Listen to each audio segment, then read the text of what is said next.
Hello, everybody. This is a planned. Okay, let's see if I can say this word. Obsolescence. That's a really hard word, Dave. Why that word? Because it means to become obsolete. I know what it means. Doesn't mean I can It's say thematic. it. Anyway, yeah, this is a Mask campaign. Mask is a Powered by the Apocalypse game made by Magpie Games, where you are the next generation of heroes. You've already had like the golden age and something like that. So Matthias, shut up. um, but yeah, we're just gonna go around and say who you are, your pronouns, what you're playing, and yeah, Dingo. No, Levi. We'll start with you. All right. I'm Levi Phipps, and I will be playing Tom McEwen, aka Kestrel, the protege. He, him for both of us. Nice, Rachel. Hi everyone, I am Rachel Romulus. Today I am playing Ada Leclaire, aka Soroka. I use she, her pronouns, and Ada uses she, they pronouns, and Ada is the beacon, because I remember my playbook. Dingo. I'm Dingo, she, her, and I am playing Animus, the Transformed, who uses he, him. I believe up next is Emily. Hi, I'm Emily, I'm playing Evie Fawn. Oh, I'm she-her, and so is Evie Fawn. She's she-her, and I'm playing the bull. So. Just gonna break things. I'm Katie. I use she, her pronouns, and of course I'm playing the Doomed. Let me live my life. And Bad playbook. I'm playing Veronica DeSoto. She is the Doomed. And Dave, I'm going to hand it off to you. This is your rodeo now, bud. hi, I'm Dave, he, him pronouns, and I'm playing everyone else and all of their pronouns. So basically, it's the first session, and we have the playbooks chosen. So that means the first thing to do is to introduce the different characters. So let's start at the top of the list of playbooks in the manual. So that will be Rachel. Start off with the beacon and tell us about who you are and some of your backstory. Great, I definitely wrote this down. You did. No, I didn't, because I'm good at games. So the beacon is a character playbook where there aren't any powers of note. So Ada is the daughter of two superheroes, and she did not really inherit either of their power sets to any effectual means. So she has two older brothers who are both in the superhero profession, and she was not taught any kind of or fellowshipped into the family business. So she said, you know what, screw this, and picked up her own skills and is now superheroing in secret to kind of prove to her family that even though she doesn't have powers like her siblings do, she can still be a good and powerful and helpful hero. So we'll dive more into the backstory the second round, but why don't we follow that up with the bull, Evie Fong? Oh, hi. So the bull is basically, I dumbed things down in my mind. The bull basically is the very strong, tough character, but they got those powers through either like they were born with it or they were given them like later in life, I think is the main thing. But I went with born with it. She was naturally born with her power, and it wasn't really a common thing in her family. And I guess we're going into the backstory later, then I won't do it now. But she was basically like experimented on, tested on. She decided, she figured out a plan to leave, which is basically punch everything until I get out, and it worked. So so she ran away, and she lives with her mom now. And she is a hero because she wants to help people who can't help themselves, like she wasn't able to. So, but she won't admit it. She's kind of a punk. So, yeah. Next, Basically it, I think. Katie, Veronica DeSoto, The Doomed. So Veronica DeSoto is 17 years old, and her whole life she's had this sort of a sickness that's just gotten worse as she's gotten older. And it came about sort of, that's how she discovered her powers, which are telekinesis and vitality absorption. So like think Jean Grey plus Rogue from X-Men. So she drains people's power in order to stay alive a little longer. Like her disease is killing her.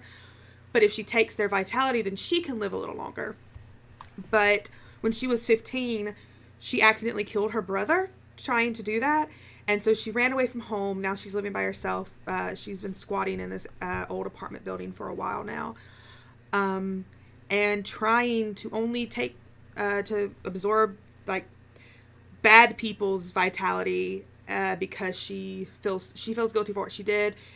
But she's scared to die. So love the sads.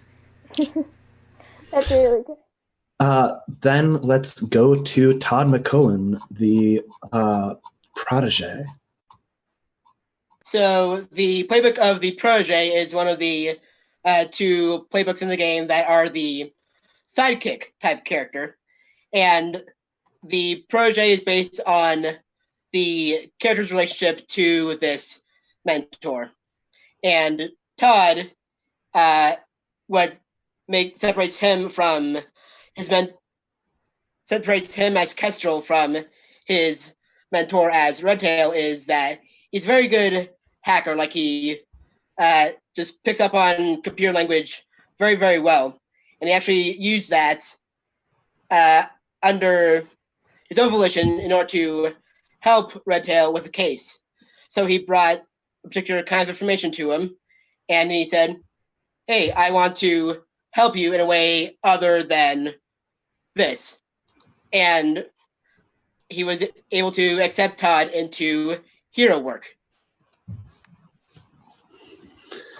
And then let's go to the last playbook here, the Transformed, Animus. Woo! So Animus was previously known as, hello? There we go. Floyd Mills, just your average dorky 17-year-old band kid. And Floyd Mills's family was in the business of creating enhancements and certain weapons and armor and other various things for other superheroes, because none of the family really had any powers of their own. And Floyd was generally interested in particularly his father's work, and his father was developing this juggernaut. He was in the field of cybernetics, and so he was developing this prototype for an emergency response juggernaut suit for heroes to enhance their abilities and to potentially give people who don't have any abilities the capability to become heroes. And it's kind of a way to merge humans and tech to fight villains. And somewhere along the line, when creating this prototype, Floyd, being an idiot kid, wanting to know about his father's work, snuck into his lab to kind of see it and test it out, because he'd been hearing his father talk about it. They'd been talking back and forth about it at the dinner table so much. And So he puts on the suit to take it for a test run, and something went terribly, terribly wrong. And he fused with the cybernetic emergency response juggernaut and its AI permanently. And over 6 months began to fuse more and more until Floyd and the AI sort of began to blend, and neither of them know which one is which or who's really who. And yeah, I don't really know what else to reveal other than that, but that is Animus, and Animus is the name of the AI, which is his hero name, and it stands for, I wrote that down somewhere. It stands for Autonomous Network Integrated Memory Uplink Service. Did you just say autonomous? Yes. Autonomous. Autonomous. Whatever. Katie, you can't lecture people about pronunciations. I can and I will, especially Dingo. No. Obsolescence. But that's a lot of vowels and consonants. That's how words work. No, I will not leave Dingo alone. I can't and I won't. Anyway, sorry. I had to just yell at Dingo. Okay, but let's jump into the more specific backstory questions, because this game requires that you, at least out of character, know these things about each other, so you can end up figuring out how to drive both your characters and the other characters as you're playing into more interesting, dramatic situations.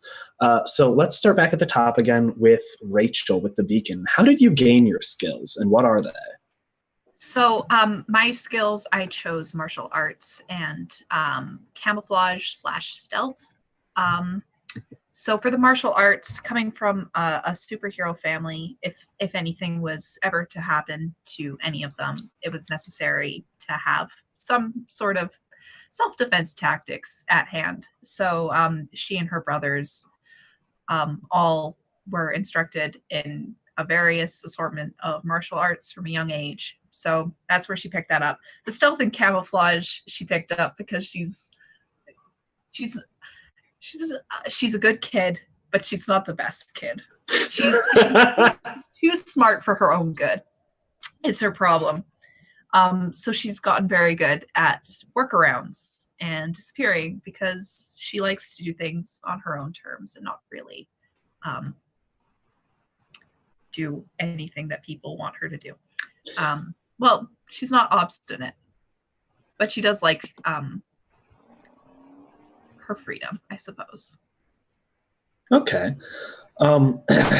So just an FYI, anyone, players, myself included, can feel free to ask additional questions to find out more. And again, this is out of character knowledge at this point. If it's not something, is this stuff that you would have shared with the group already? Because as we jump in, you already are a team. You've already worked together before. Your team has come together, etc.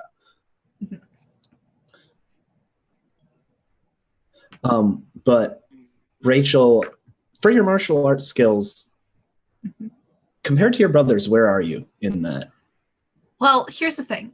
My brothers use their martial arts skills, but they never had to rely on them as much as I have because they have superpowers. My oldest brother can create vacuums of space in controlled areas.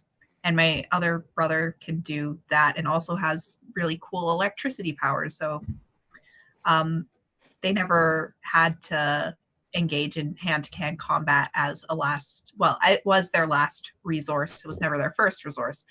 So I'm definitely the best at punching. I'm not the strongest physically, but the best at punching and also kicking and chopping people with my fists and hands. Okay. Probably. And again, any players, if they want to know more information, can also ask follow-up questions. But for the next question in the backstory, when did you first put on your costume? It's definitely only been a few months, 4 at the most.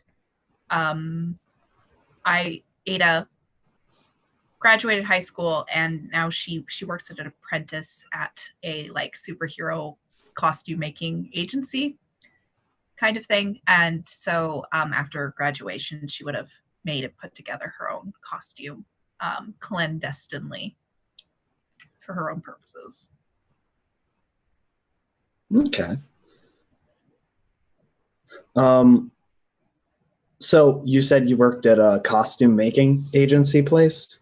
Yeah, well, because my family is so involved in the superhero industry that like my first job was working for like this friend of the family's who made all of my parents and brothers costumes, because I would never have a costume of my own, just to keep me close to the family. So I've been doing that for a couple of years, like first starting off just like, hey, Ada, can you measure things? And now I'm a decent seamstress. So. Okay. Now, who outside of the team thinks you shouldn't be a hero? Oh, my whole family. Like it's always been very, very clear that I should never do hero work at all. Like besides the self-defense aspect of it, it was never on the table for me. So if only my brother, who's directly older than me, his name is Matt. He's the only one who knows. The rest of them I have not told, and he is disapproving of it. Okay. Why do you try to be a hero? Because I need to prove that I can do it, right? Okay. Because my whole life, everyone has been saying, oh, Ada, just don't worry about it. We can handle this. I want to prove that like I can handle this, and I am something that my parents can be proud of, and that I belong as part of this family. And why do you care about the team? Because I can't do this on my own. I'm not strong enough, and I need people to help me in order to be able to be a successful hero. Okay. Does anyone else have any further questions for her? Okay. Let's jump into the bowl. Evie Fawn. Yay. So who changed you? So it's kind of a long story, I guess, but my dad was, so I have a mom and a dad, and they got divorced when she was very, like, super young, like 3 or 4. And my dad used to be like a scientist, but he was fired for unethical practices, which isn't a good lead up. And basically he got custody of Evie, and he decided to, because she had this strength that nobody in either side of the family had before, he decided to try and to like compound on that, like to make her stronger than if it was just like left alone. So her dad changed her, and it went on for a really long time. And how did you escape? I escaped. I found out because he still communicated with my mom to make it seem like everything was okay. And she saw a letter from that her mom had sent and saw the address, and she decided to make up a plan to escape. And so basically, sorry, I'm being distracted. Basically, her plan was punch through the doors, rip off the door, beat up my dad, and then get out. And it worked. And she got out, and she ended up running to find her mom, and her mom, obviously took her in, and she told her mom everything that had happened, but asked not to bring attention to it, you know. And she was about like 15, yeah, when she escaped. So Okay. Then how old are you now, and how long were you staying with your dad? so now she's 17. I don't know when her birthday is, but she's 17 right now. And she stayed with her dad from when she was, I guess, 4 to 15, so 11 years. Oh, wow. Yeah. Yikes. Yeah. But yeah, but yeah, so she stayed with her dad for like 11 years, and she's, because of like kind of being raised to like survive another day, she doesn't really have manners. So Rachel had said that Ada wasn't obstinate. Evie is. She's kind of a punk, but she's not like mean. You know, she's just not known how to live any other way. So yeah. Yeah. So outside of the team, who cares for you now? My mom. Oh my gosh. Sorry, I plugged in my phone.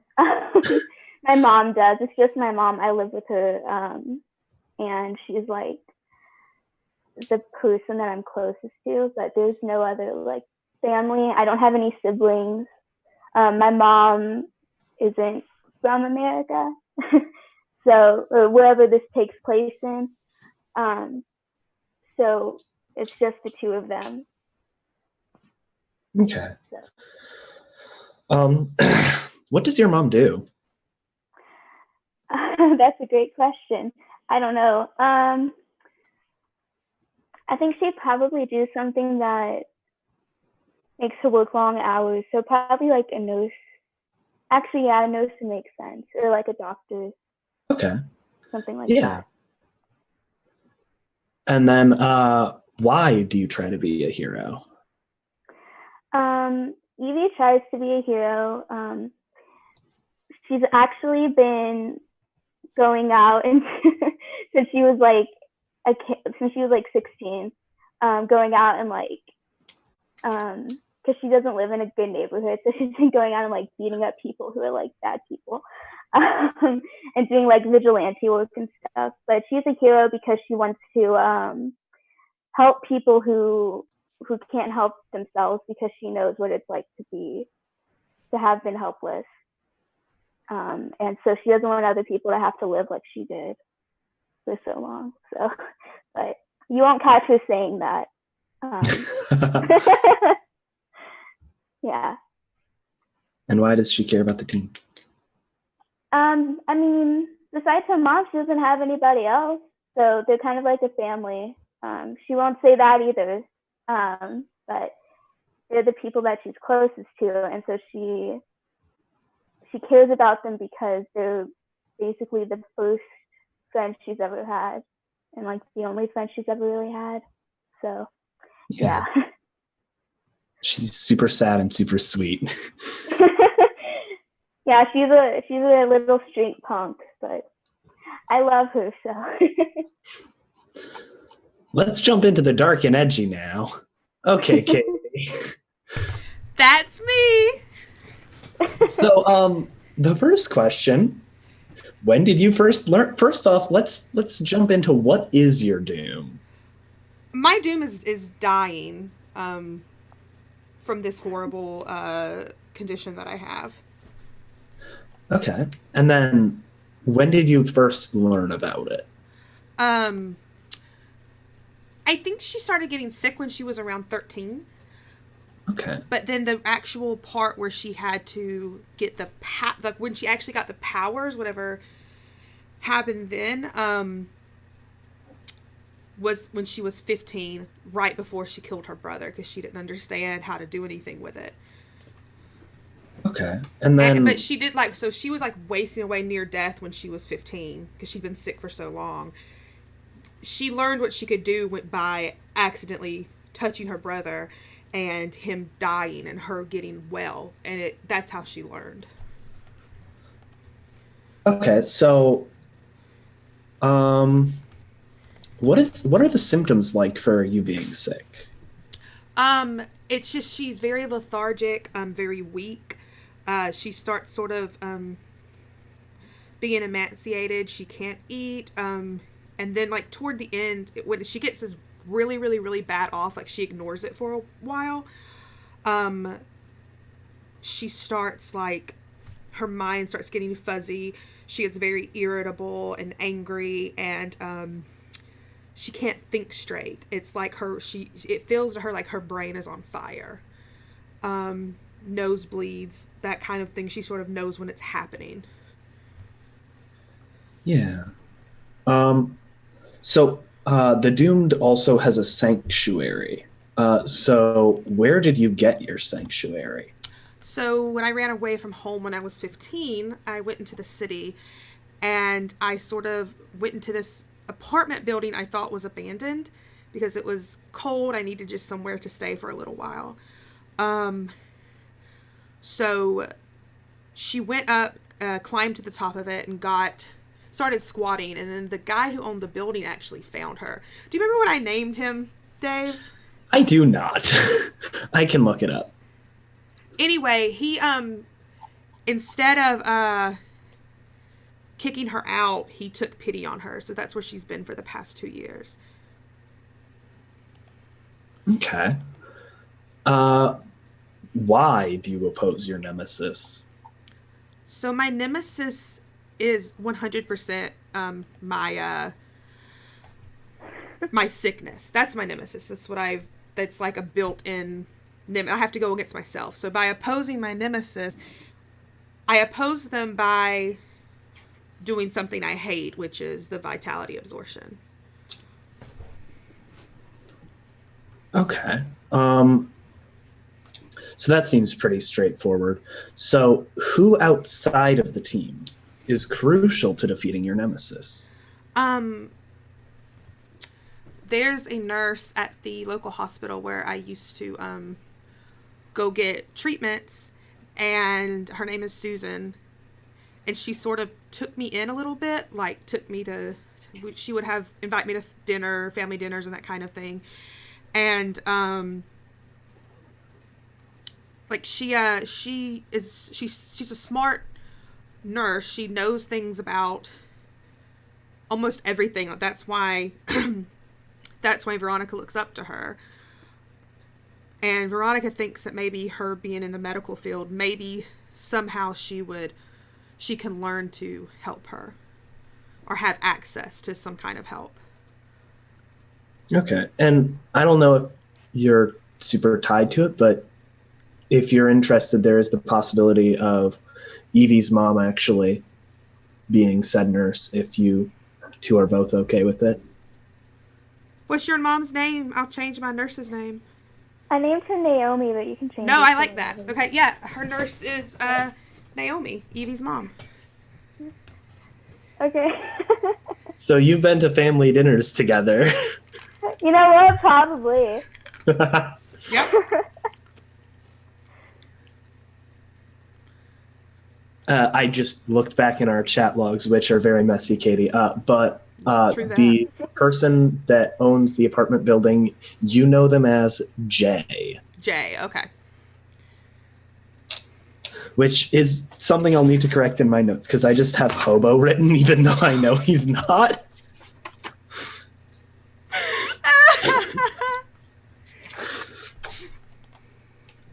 Let's see. So why does the team matter to you? I think the team matters to me because they're the closest thing to friends that I've ever had.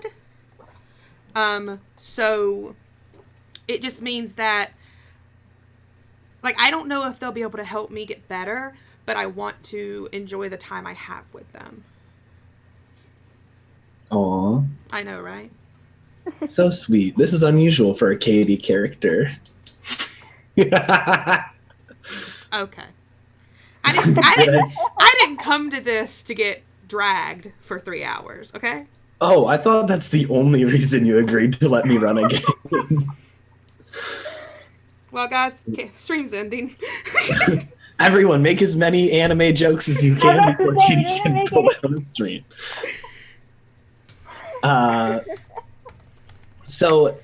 Todd, Levi, for Todd, how did you first meet your mentor? You touched on it earlier, but why don't you go a little more in depth? It's funny because, like I said to you before, I was gonna keep it vague, but I just told everything that I was gonna say before, so I'm gonna just spill the beans.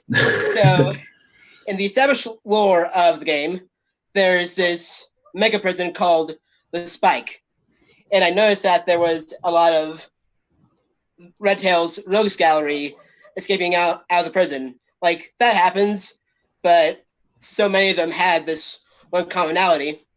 So I looked into it, did a little bit of cyber sleuthing, as the kids say, and I was able to trace it back to a corrupt security official. So I brought this information to Red Tail because I was also able to discern by looking at patterns that I would know where he would be. And I said, hey, there's this one guy who has it out for you. Here's my proof. Do it this way you can. Okay, so then, out of curiosity, do you know the name of the person that was having it out for them? I mean, Todd obviously does, but I don't. Okay. If you come up with that name, feel free to put it in chat or say something, because that could be interesting. Kevin Yost. Kevin Yost. Okay. Yes. And YOST. Also, on the subject of names, Todd's last name is pronounced McEwen. McEwen, sorry. Yeah.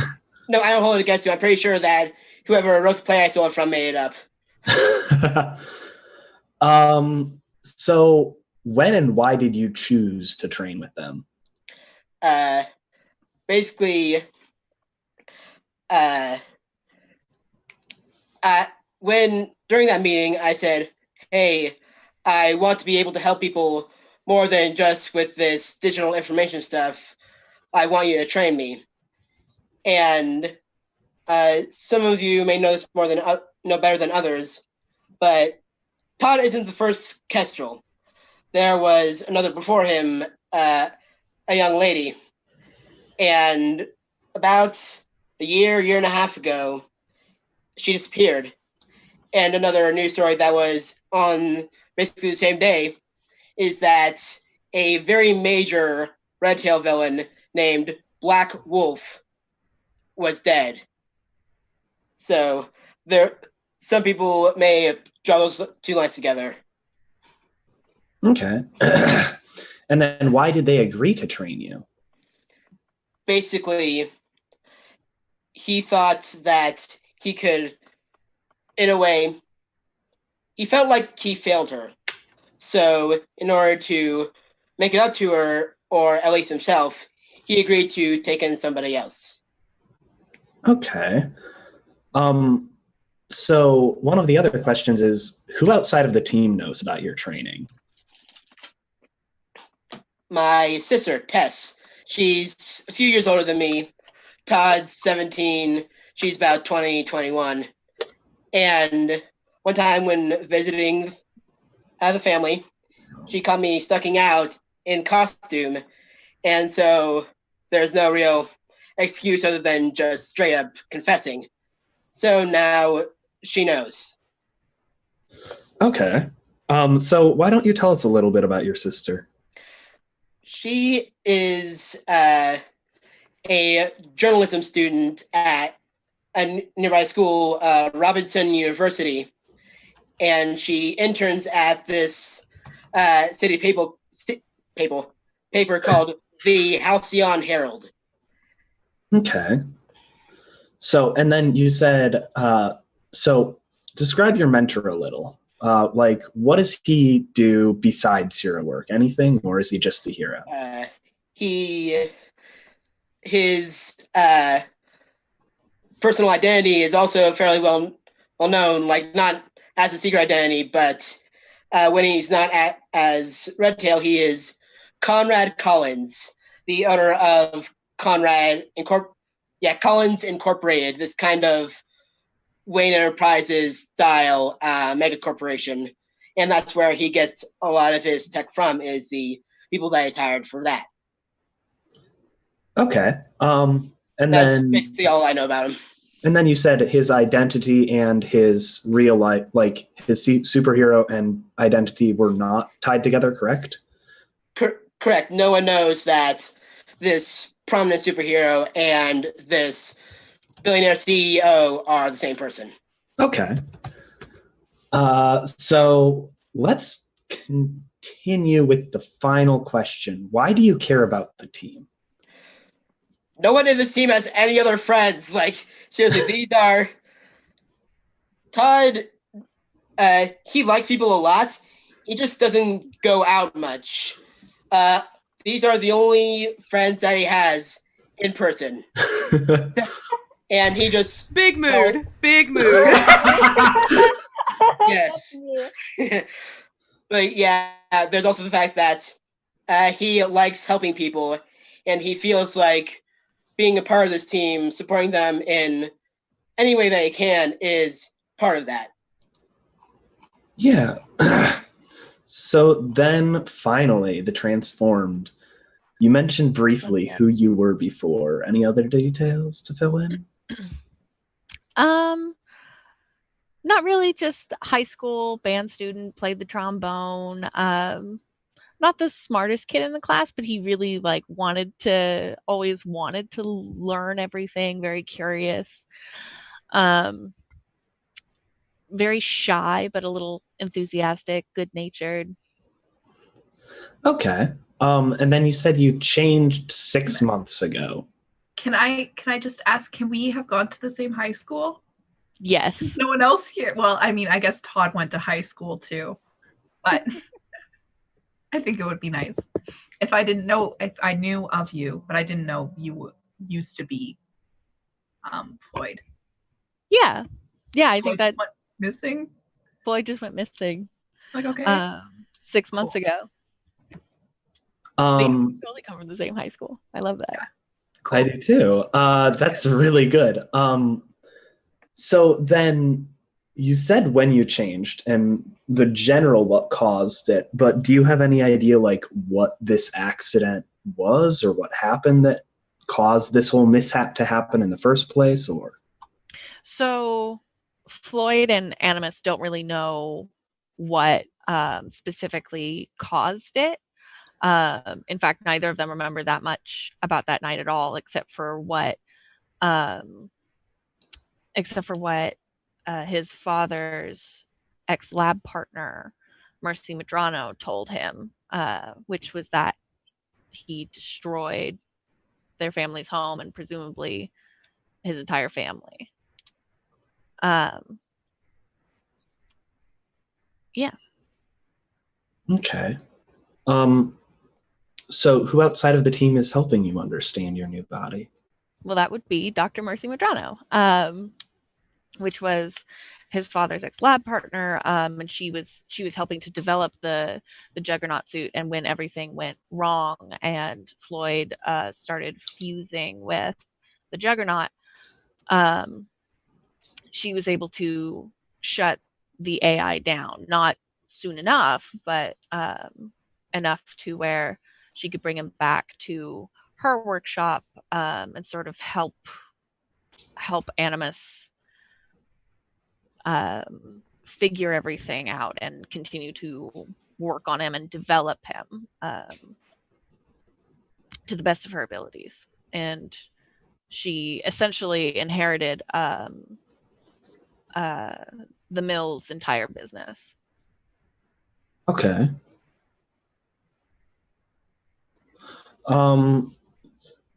So let's see.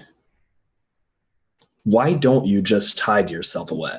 I mean, you are this horrific. Actually, what do you look like? That's a big important thing for the transformed. Yeah. So it's a little horrifying. It's the Animus is this big, almost he's big, but he's not like bulky. He's a little more lean and You can't see his face because it's covered with this helmet, but it has the general like robot person's kind of face. It's a little smashed up and banged up. And everything is kind of, anytime he talks, he has these lights all around his body that light up in blues and pinks and purples.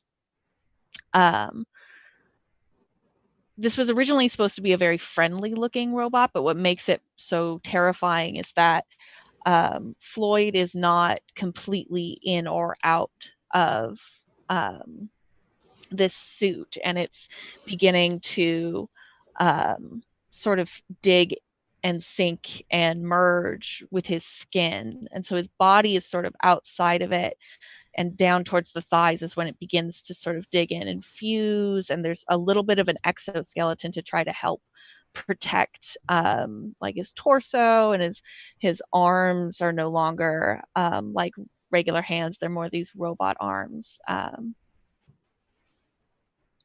But Okay. That's pretty horrifying for most people to see. it's a little gross. And there's some things that are kind of falling off of him. He's got some of these cables that come out of him. He doesn't look finished. Okay. Evie, or M in this case. So it's like, because like Cyborgs, as far as I know from like Justice League, but so he's kind of like half-ish robot, half human sort of looking, or like, and the robot's like taking over, or the machine's taking over. Yeah, it's like the suit is sort of taking over his body. Okay. Correct me if I'm wrong, but sort of like the machine and flesh are grafting together. Exactly. Oh, I feel so bad. Yeah. It's very possible that you said this, and I don't know, but how much of Floyd's face is showing? None. You can see most of Floyd's body from like the neck down, with this exoskeleton kind of over it, but the head is completely covered. Wow. Okay. And then, so why don't you just try to hide yourself away? Well, I can't. The AI is programmed to be a hero and to help heroes. So it's in my code, and it's kind of the only way I can really continue my family's legacy as far as like Floyd's kind of standpoint from it. It's really the only way to sort of connect with my family again. Okay. So then why do you care about the team? Because they help me maintain who I was before and sort of my humanity, and they're not afraid of me. They seem to genuinely care about me, and that sort of keeps me grounded. Okay. That is wholesome. Yeah. Good boy. Such wholesome What a reasons good for being boy. with the team, even if it is just because they're your only friends or the only people you know. Yeah, it's like the back. It's like the Yeah. backstories are like super dark for like half the team, but even then, like everybody's just super like the power of friendship, basically. Yeah. And since Floyd sort of disappeared, he doesn't have any contact with any of his old friends. So I'm kind of everyone's in the same boat of, these are the only people we got. I mean, Ada I love has a found family. Does she? Get rid of those friends. You don't need any other friends. Ada in high school was one of those people who was like not popular, but was like in pretty much every clique in some capacity. Like she wasn't super close with everyone, but everyone liked her. Yeah, So, everyone knew her and liked Widely liked but not deeply loved. yeah, because she Wow. never like fit in 100% anywhere. But I gotcha. she's good at modifying her personality to adapt to people. Okay. Social stealth. Okay. So that concludes the backstory segment. So I would like to do something to help you guys figure out like what the city is like, because Halcyon City is a city that has a few major beats from game to game. It's a place where superpowers live, where like the superheroes are a part of everyday life for a lot of people. It's just something that happens. Before we They have- continue on, just I want to ask, do we need to do the relationship and influence things? We will do those Okay. in a little. I'm going to do That's cool. world, then we're going to do how the team first came together. Cool. And I then was we just go to wondering. relationships.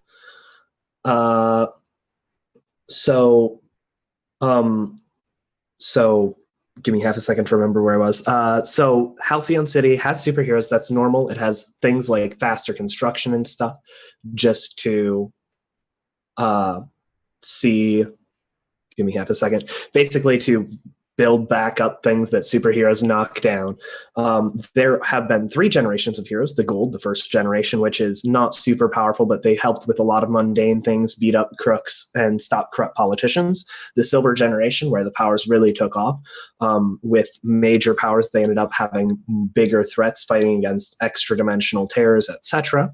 And then the Bronze generation, without as much room in the limelight, and with a major event happening towards the beginning of said generation, it caused more introspection and caused them to be usually a lot less bold and in the limelight, and more operating from the shadows and traditionally gritty. Although, again, generational generalizations. So these are things. And then there's your generation, which nobody knows how it's going to turn out. You're just now figuring out who you're going to become. But this is all who you guys are and where everything is now. And those are the constants for Halcyon City. Everything else can change.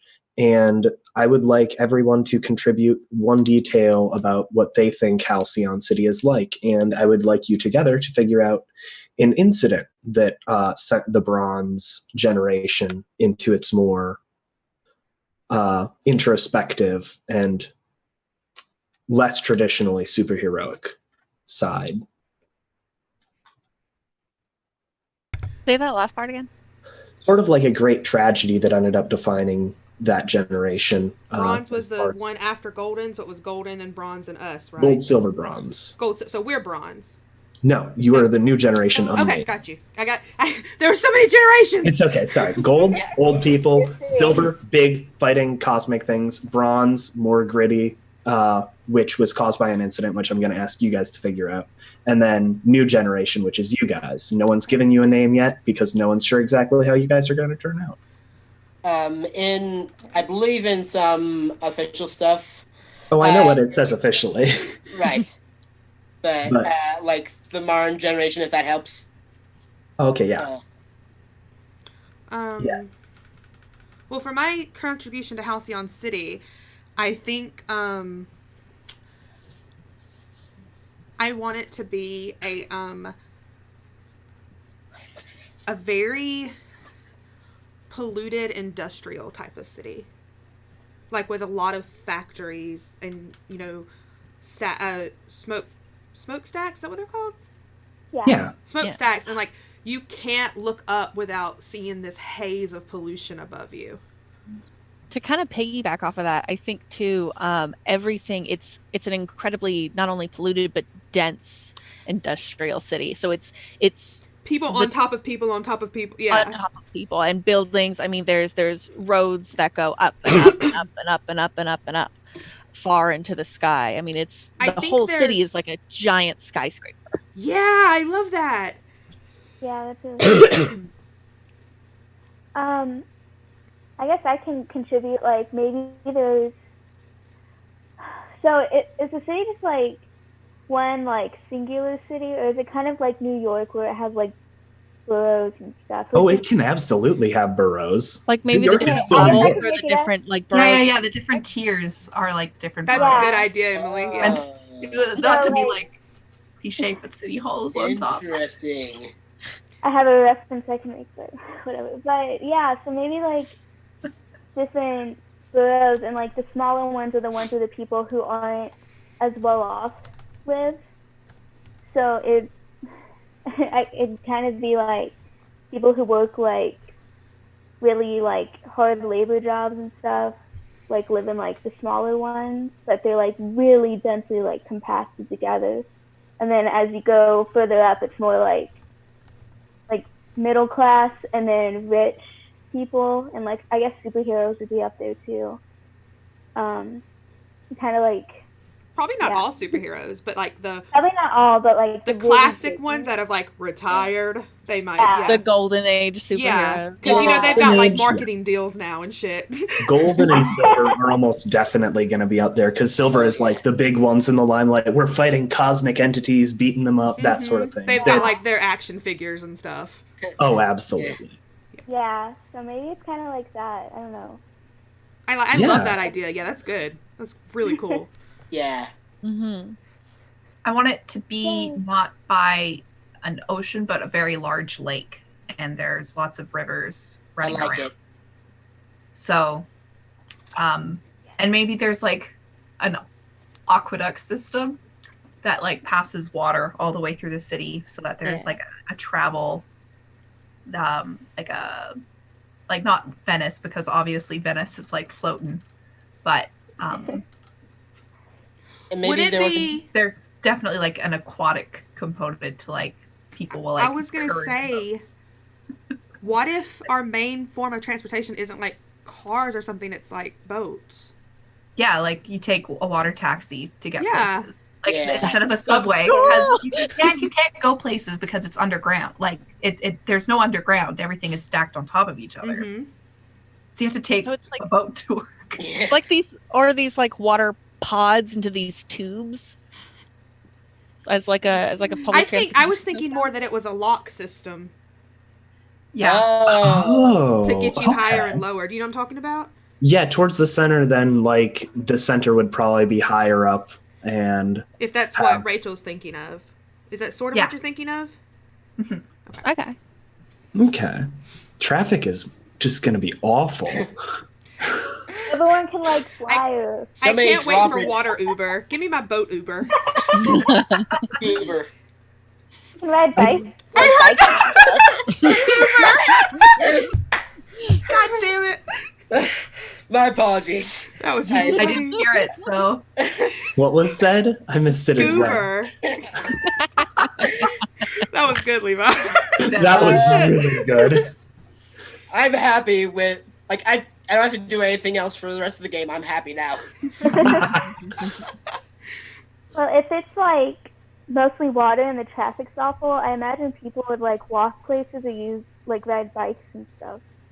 Like, if they're not, Yeah, cars, like maybe there they get are around. yeah, like maybe in the same way that there are bike lanes, there are also like lanes of boat traffic and lanes of car traffic. If Yeah. that if we're doing that, yeah. This city Yeah. sounds amazing. I love it. it's like Aside this, from pollution. Rachel couldn't live there because she'd die of an asthma attack. Yeah. yeah. Yeah, the boat lanes are just like purple at this point, like lower down. Ugh. Oh yeah, that has to be gross. Yeah. Yeah. I think that's where like you see it, some villains end up coming from as well. Yeah. Like the pollution there can get so bad in some areas that people that get trapped there can end up developing powers. And you get some heroes, but more frequently they're rebelling against the awful conditions they have. Yeah. I have an idea for the Bronze Generation question. Okay. Is Is it okay if I add a thing to the world quick? Oh yeah, Yeah. sorry. Yeah. I think that we mentioned a few times like that heroes, like there are people that make hero costumes and there are people that make hero aids. I think that like one of the big businesses competing with your mentor's corporation, Levi, is, I don't know the name of it yet, but it's a major like hero research firm and tech company that goes along with it. Sort of Yeah. like a conglomeration of a lot of little businesses that has dominated a lot of the tech industry as of late and is giving probably your mentor a headache. Right, and they're probably like researching certain supers, like where certain people's sources of power come from, and use that in their own things for either energy or likely defense, that kind of stuff. Yeah. Okay. So let's see. I was gonna say I have a tragedy that I thought up of. Okay. So why don't you and Katie both say yours, and then we can see like build off each other and merge them, or Okay. I mean, See Rachel's what- might be like 10 times better than mine because it just came to me. Well, mine was Go I have like for a it, thought, Katie. but I'm gonna wait. So mine was that one of the Bronze Era heroes lost faith in what he was doing, he or she, they, whatever, and turned evil, went against their own, League of Superheroes or whatever, and that sort of broke the morale up, and it's sort of what it was like. That was the defining moment that led to the downfall of the Bronze Age, because that Okay. person, he knew all the inside There was secrets. this divide Yeah. between the heroes of the Bronze Age, where they sort of both thought they were the heroes and the other one was the villain. Exactly. Okay. And the villain probably, like most best villains do, thought he was doing right. Yeah. Yeah. What's your Rachel, idea? what was your idea? Mine was more of like a societal tragedy. So we just talked about how like the lower levels are not very well environmentally, monitored and kept taken care of. So I was thinking that it was probably not acknowledged by the public works sector of the city, and there was a massive structural collapse, and hundreds of people died. And because it's not a place that heroes really cared about, no heroes, like it took too long for heroes to get there and start saving people because it was not acknowledged as a significant enough place to take care of people like that needed attention, because it's what the lower levels and not especially like significant in the running of the city. And so like a structural collapse and just absolute devastation for that neighborhood and that community. Hi. Yes. I have an idea. What if the pollution wasn't always part of the city and the heroes caused it accidentally? I sort of Oh, like I combining love- Rachel and M's idea there.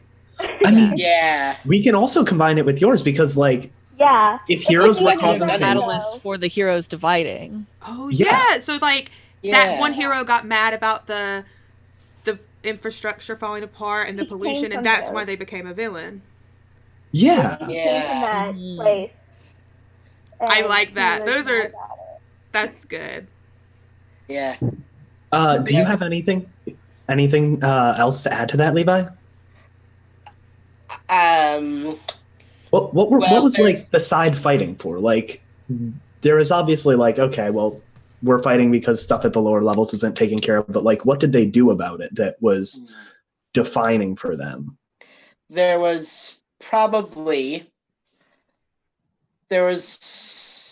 I'm not sure if I'm thinking about like during the conflict or the consequences of it, but one thing that I was about to add is that there was probably some anti-super movements like as early as the Silver Gen, because that's when stuff like got weird and that caused a lot of fear. But once that collapse happened, it just kicked up into overdrive, because now people could say this is a problem. And as far as like the consequences of it, there is likely a kind of partially like almost like a public works thing where either sometimes superheroes, sometimes even as a kind of community service for even maybe certain supervillains are to do the kind of environmental cleanup. Okay. Okay. So you're getting some heroes pitching in, but others Right. aren't still. Okay. Yeah. Oh, we lost a dingo. No. Well, good thing she always joins last, so the cams will fix themselves when she comes back. But if we want to, we can take a short break at this point in time because we have some stuff about the city and we know our characters. So we're going to jump in next time with when our team first came together. For sure. We'll be back in about, I say 5 minutes, but we'll be back when Dingo gets back. So.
You're the man's natural treasure, right? You were talking right as we went live, Levi. The next Derek It'll happen. Vulgaris, everyone. Okay, so as you see, Welcome to Tropic Dingo, Thunder. Dingo's having internet problems, so we have a not as perfect stand-in Dingo, but it is actually a dingo. It is a dingo. She's made her. This is her final form. But She's ascended. we could turn it back over to Dave. I forgot your name for a minute. It's okay. I forget my name a lot too. Sorry, give me a second. Let's see. So, why didn't we just really quick, so everyone's on the same page, go around the table and talk about what powers we have? I don't have any powers, and I was just talking about this during the break, so I'm just going to keep on doing that. Okay. And say it again. 2 minutes later, so everybody annoyed at me. So the extent of Ada's powers is they don't have pretty much anything that they can do. Because her parents, her mom is an electric type superhero. She is electricity resistance to a certain limit because she's not as powerful as they are in any way, shape, or form, but she definitely has like beyond normal human resistance to electricity. So basically anything more powerful than a taser hit is gonna be not a fun time for her, but like she can stick her hands into a power outlet, no problem. Just like fishing stuff out of the toaster with forks, knives, anything. And then the other power that she has, which she inherited from her father's side, is she can create vacuums, but she cannot control. Oh, Well, hi. Hi. I'm gonna How turn about off that? We my. have a dingo. You have a me. I'm gonna turn off my video so it doesn't eat up my data. Hopefully. Okay. So we have We a. turn off our faces too. You guys can continue. I'm gonna just fix cams while we're. All right. So I was just talking about my powers, and so my other power, I can make little vacuums. I can't control their size or their number. So I can just basically change the air pressure in a room or any other like sealed unit, but only to the point where your ears will like pop from the pressure change. So very, very useful at all times. And also I can like kick your ass, but just like better than a regular person can, because I know like how to do it good. She can kill you with her fingers. So let's go to Evie now. What about you and your powers? So basically, she's very strong. But her strength, she's naturally like buff, because she's had to like, along with like the experimenting and stuff, she had to like train, so it wasn't like too much on her body, I guess. But when she uses it, like her powers, and really like concentrates to use like the super strength that she has, it kind of manifests like it's like red energy, kind of, not like electric like bolts or whatever, but it's just like red energy like comes over like her whole body, except for like it doesn't like make her eyes glow or anything, but she just basically becomes very, very strong rather than just strong. But naturally she can throw a punch and knock you out if she really wanted to. So yeah, very simple, to the point. Yeah. Is it sort of like a red fire, or just like a red glow, or like a red heat or something? It's like a red like glow, sort of. Yeah. Okay. So yeah. Okay. So what about Katie, Veronica? What powers does she have?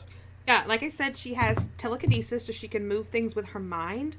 Um, and What's like the limit of? I was about to say, she has a limit. She can, if she hasn't absorbed any power lately, it's like only small things. Like I think she can do it all the time, but like it 100% matters on like how strong she is physically at the time. Okay. So I was talking in chat. She does vitality absorption. She can take power from like animals. But it doesn't. It like tides her over. It only lasts a couple of days. Whereas taking power from a human, that keeps her going for like the rest of the month, a couple of months. Okay. Also, while I'm talking real quick, I'm going to pull the raffle because I forgot to do it. Raffle. Hey! I can't see who is it. It's Rachel. Oh, everyone. I'll talk to you about it later. Don't worry. Yeah, it's fine. Yeah. So she can take power from animals. It's just not as big, and when she takes it from humans, she can just go longer. And then when she takes it from humans, like especially right after she's absorbed power, she can move like big things. Like that's when she's her strongest. What's one of the biggest things you've moved? I think she's moved a car or Okay. a boat, whatever we want to say it is. But like, and it was right after she had drained power. But it fades over time. It definitely gets down to where she can just move small objects. Okay. So is it like she stores it up and then uses it? Yeah, as she gets really, really strong after she absorbs, and then it just drains. It fades out over time. Okay. It's like So, a like, battery. Yeah, it's like her battery's draining. And she's like sort of relying on the rats in her apartment right now. So like at this moment she couldn't like lift a car or anything. Yeah. Small minor telekinesis right now. Yeah, exactly. Okay. Can we jump back to Evie quick? So you said with the bull, because they are super strong and tough and literally built to be like a wrecking ball of a person. Yeah. So like what's like the strongest thing you've done or like the toughest thing you've endured?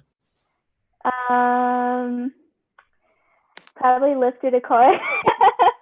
Okay. That's still from Katie, but I mean, she's like probably... Did you like lift it up like this, or did you like lift it up like this? Like you can lift a car up all by yourself?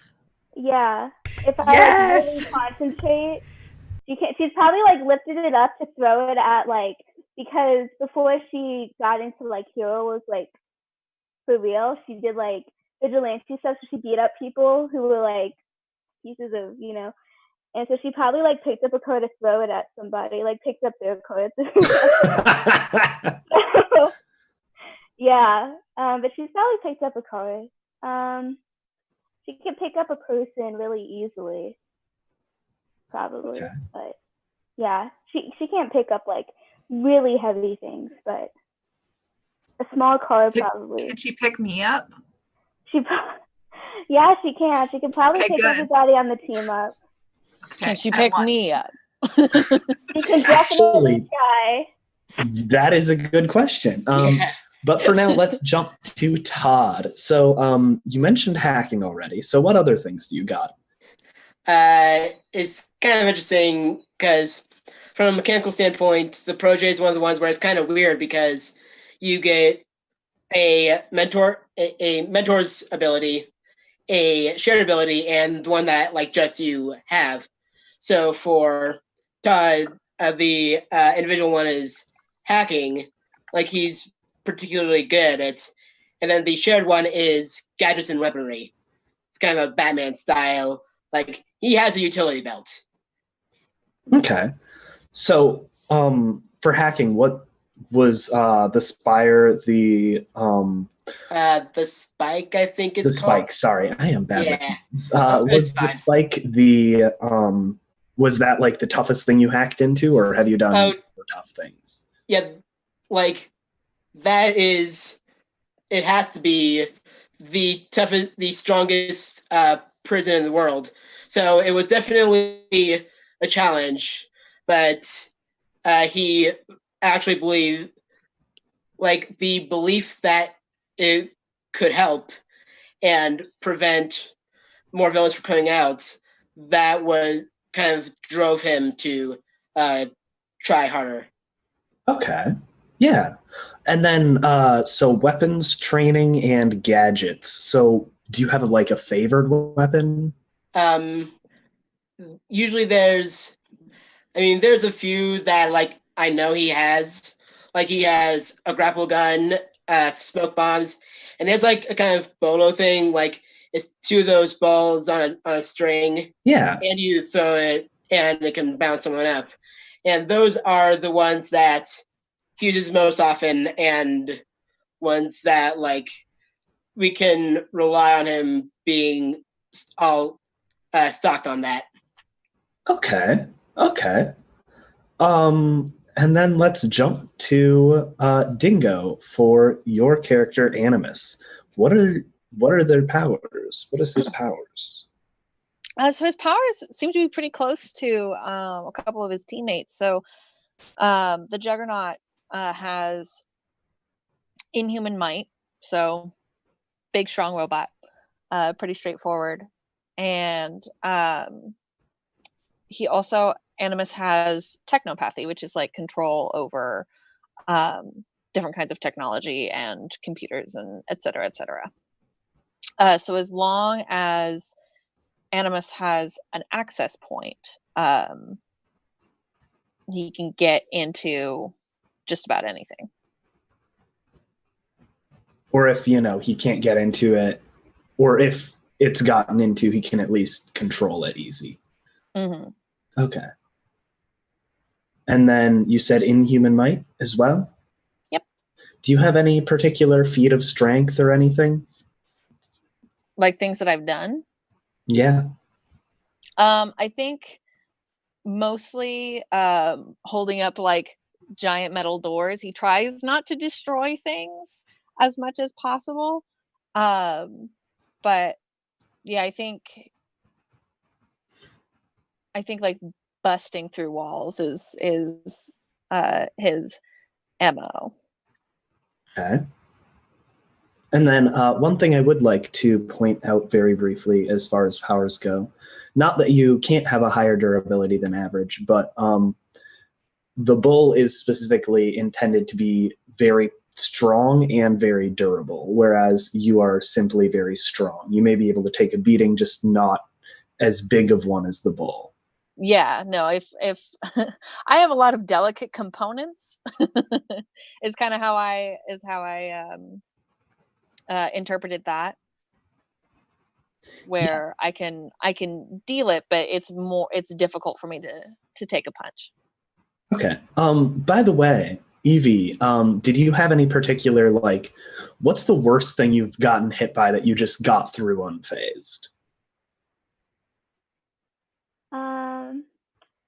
Maybe like the first thing that comes to mind is like a vending machine, and I don't know why.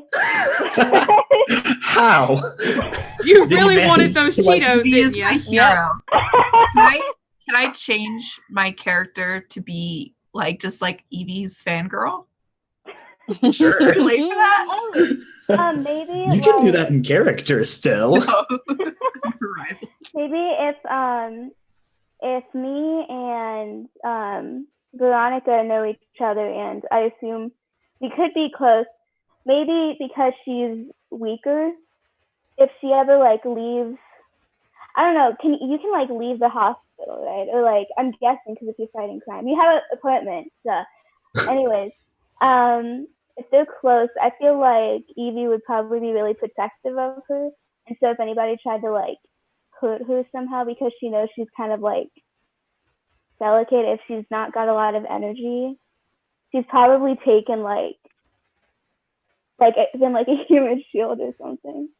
So if she so if Veronica's ever gotten like something thrown at her, the worst thing that she's gotten thrown at her is the worst thing that I've gotten hit by. So okay, yeah. So Veronica, what's the worst thing you've gotten thrown at you? A tree. So then I got hit by a tree. I don't know where that came from, but a tree. So The rats had it. If you think about that, it's probably a lot worse than it actually sounds. yeah. Oh yeah, for sure. Yeah, Um, definitely. but now it's time for another collaborative bit, and this is when our team first came together. So this basically is, as it says, this describes when your team first came together. Like, we're like, oh, we're a group now. We actually work as a team. Sort of like if you've watched the Avengers, which I presume most of you have, like that moment when they like are all on the ground and then they go off and do their own thing in that climactic battle, and they are all working together. That for you guys, that's what these questions attempt to answer. And let's jump in with the bull. We defeated a dangerous enemy. What was it or who? And the person whose playbook it is has the final say, but it's a group discussion. You can ask for help or other people can throw things out, but the final decision is down to you for this one, Em. Okay, I don't have any ideas. I've been thinking about this ever since I picked up the playbook. Can you read it again one more time? We defeated a dangerous enemy. Who or what was it? What if it was one of the not the actual like villain themselves, but like one of the followers of the villain from the Bronze Age who went bad? Okay. Ooh. Like not him himself, because he probably is in jail or whatever. You know, we could say that later. But one of the people who, like one of his acolytes. Okay. I like that. That's really interesting. If you like that idea, Em. Yeah, I do. I could say something right now, but I'm not going to. What are you thinking? I'm thinking. Is she thinking that she's about to make a weeb reference and I'm going to Make kick her out of this game? Do it. If you're thinking she Don't weep on main. You know how like after Stain kind of like made his whole Mm-hmm. Oh. I don't understand this. Came out of the woodwork, who are like, he was right, and this is why we're doing this. Something like that. Okay. Yeah. I had to go to the mute shame cube. Like what to- Katie said.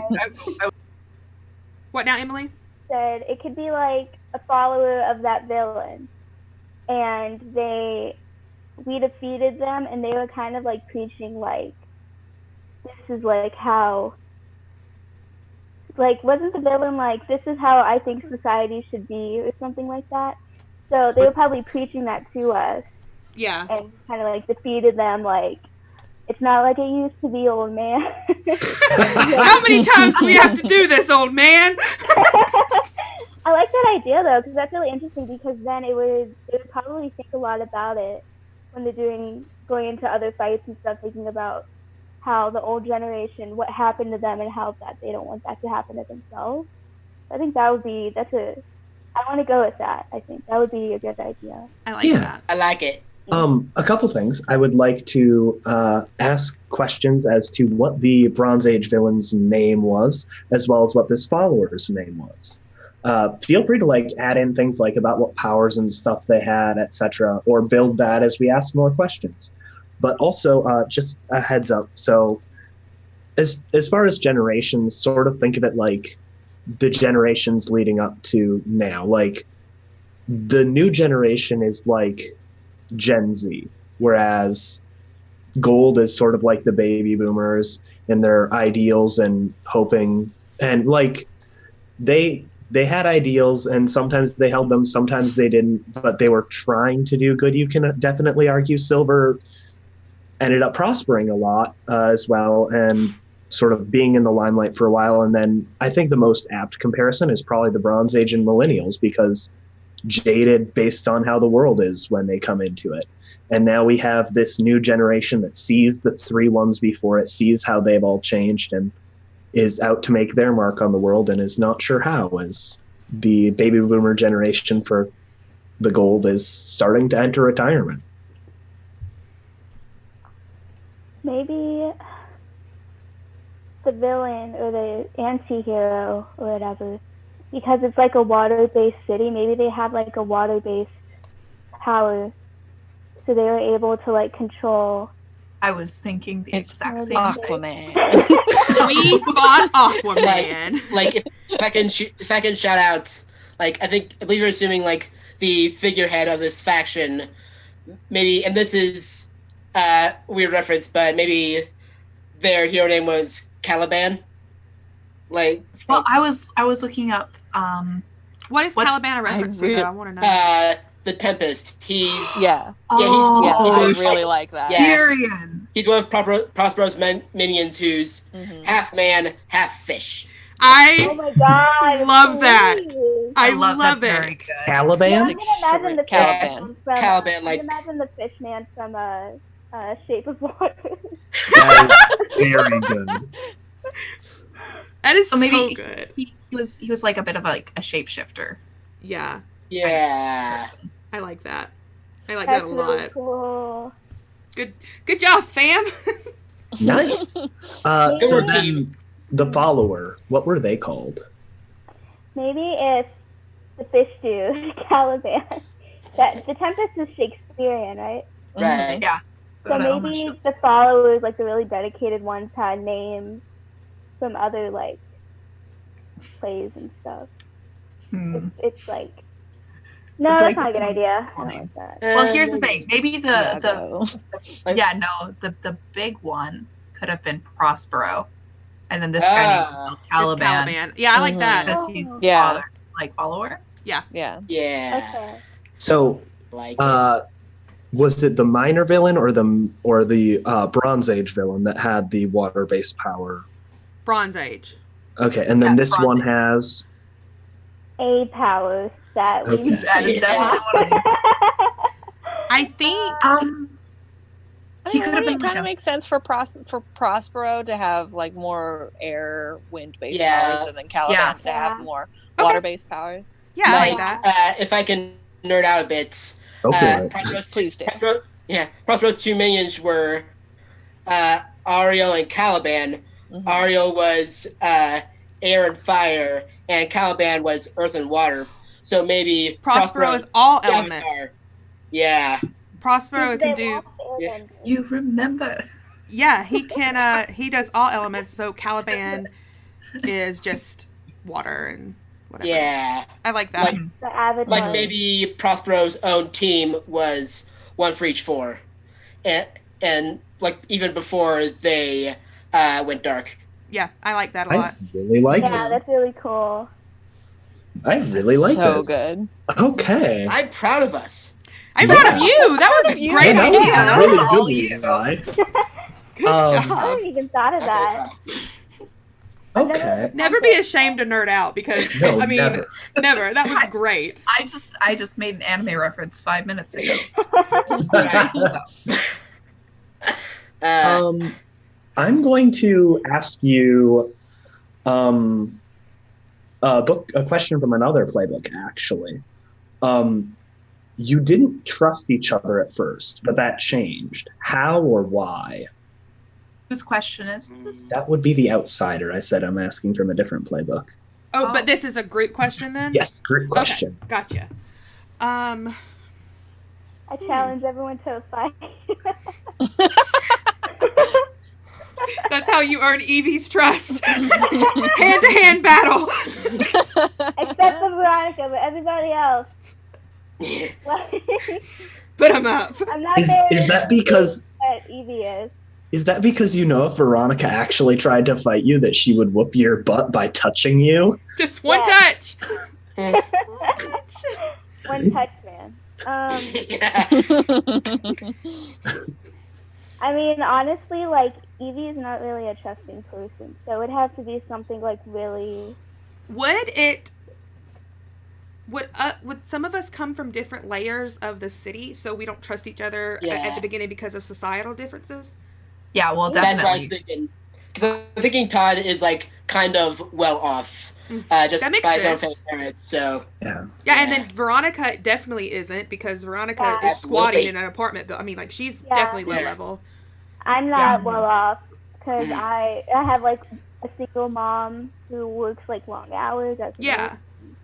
Would Floyd be like middle class or something? Yeah, Floyd would probably be middle class. Yeah, or like Upper middle class, perhaps, with parents that are working in that industry and stuff. Mm-hmm. yeah.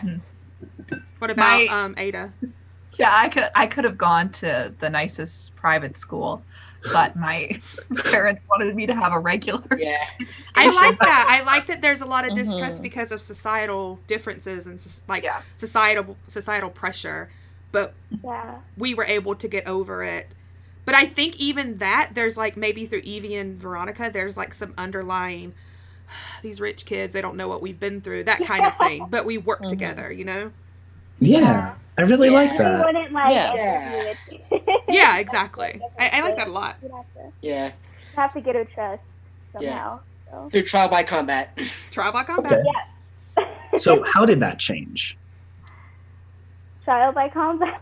Oh, so how In the did middle of the we fight? how did Like- we learn can to trust can I each other? suggest something different? Yeah, sure. Yeah. In the fight, like Ada might have offered herself up as like a sacrifice or like a trap, like bait.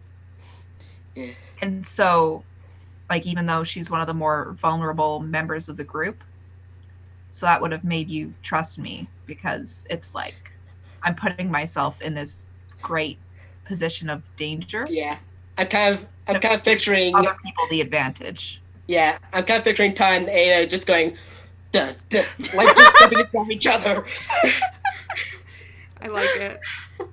I think that if it's cool with everyone, and like, this is what we can build off of, that fight with Caliban was what made us learn to trust each other. So like Ada saying that she tried to give herself up in order to let us get the jump on them. I think that Right. that's when we learned to trust each other. That's probably why we began to work together. Okay. I really like that. That's a good idea, It's Rachel. I the like that. glue. Mm-hmm. So let's go to the next one, which is that's going to be the Doomed. Did Rachel get a question? No, I get a question, but it's like it asks you in order. Yeah, because it's a it specific tells a order it's story. supposed to ask. Oh, well, Um, because she's the beacon, and I was just Mhm. wondering. It's a specific order it gives me, different from the playbook list. Gotcha. Doomed, it fits with your theme. As you can tell, we paid a high cost for victory. What was it? So I've been sitting here mulling this over. Okay. And if it's okay with you guys, what if there was a sixth member when we started? And they died in like that fight. Or because I don't know if I like the idea of them dying, or maybe the Yeah. idea of them going with Caleb. Oh yeah, I like that more. That's even better. They went bad. Yes. Yeah. I love drama. Oh. Give it to Okay. me. So what were they? Like what sort of powers and stuff did they have? They could What be if- the outsider. Background, etc. I mean, we could go off of like playbooks and be like, that's the archetype that they were. I You can't You look at any can of go the for it. playbooks I was or thinking anything. like to make it even worse in general. It was a legacy, like someone who, like their hero name was this established line that like if you trust heroes, you trust this person. So the idea of I them do like the betraying them. that's the one I was looking for because Legacy seems like the blue blood, cream of Yeah. the crop. Yeah. They got chosen by the hero before. You would The never little think boy. they'd go bad. And if Yeah. they went bad, I think that's not only a cost for us personally, but for like society's view of Yeah. heroes. Yeah. yeah, Oh, that is Yeah, and delicious. Ooh, Okay. yeah, I love it. And I'm going to direct this a little more at Rachel because of her backstory with her parents, but anyone is clear to answer this if they have any ideas. But what was that person's family like? What's their legacy like? I think they It might had be like a family friend of oh, yours as well. yeah. Oh no. Like I'm saying, like maybe like this person fellowshipped me into the group Okay. Ah, because like they were my friend, and knew, like, because we'd obviously been associated with each other and knew that I wanted to be a hero and pulled me in. But this person, obviously, their family, they would have been like working class heroes. I think they would have been like always there, dependable, like not necessarily the most showy or the most popular of heroes. But you could always count on them to be there when they were needed and to support. I like that. The most accessible hero. Hmm. Everyone's hero. Like they were the face of our generation.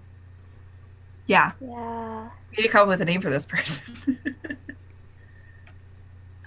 Imagining Ingenium from. Maybe that's what I was thinking of too. I can't. I think I'm looking at their abilities. Your best boy. Yeah, but I think anyone feel free to answer Yeah.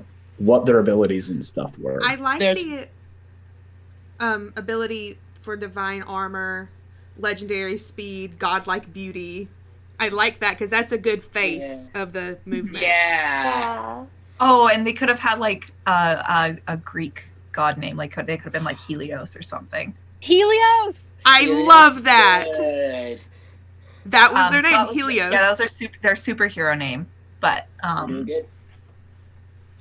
Oh, Yeah. freezing. I think that he keeps his name as a villain, though. yeah, Yeah, no, it's thematic. the same. Yeah, like he doesn't Yeah. change it. He keeps the name Helios, like to prove a point. Okay. Like you don't have to change to see these person's viewpoint, like Uh-huh. kind of. Yeah.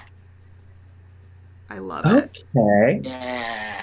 And What's his- Helios was a hero from the Golden Era, so like that name has been passed down. So the fact that it's now Yeah. associated with villainy is Oh, yeah. wild.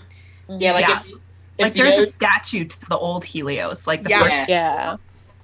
and if he or his child or whoever is still alive, like that's a big thing going on in the city right now. Mm-hmm. I agree. Okay. On the other hand, I'm going to ask you the legacies question for all of you to answer.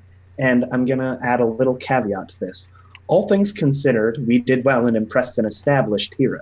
Who was it? And I want this to there's an upper echelon of heroes, like the real cream of the crop, like currently, and Helios was expected to be among them. And he abandoned you guys, but one of these heroes, one of these top heroes, he has his eye on you. He or she or they or whatever. Could it be my mom? Can I suggest that? Oh, I'm cool with that. That's Would your mom recognize you in your outfit though? No. It doesn't. I don't wear my hair the same.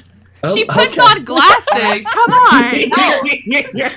I think I would have I have a completely I don't think Ada is particularly shy or diminutive or any kind of she's no shrinking violet, but Soroka's whole moveset is about hitting quick and hitting fast, and it just there's a dissonance there between, and she doesn't think that Ada would ever do anything stupid.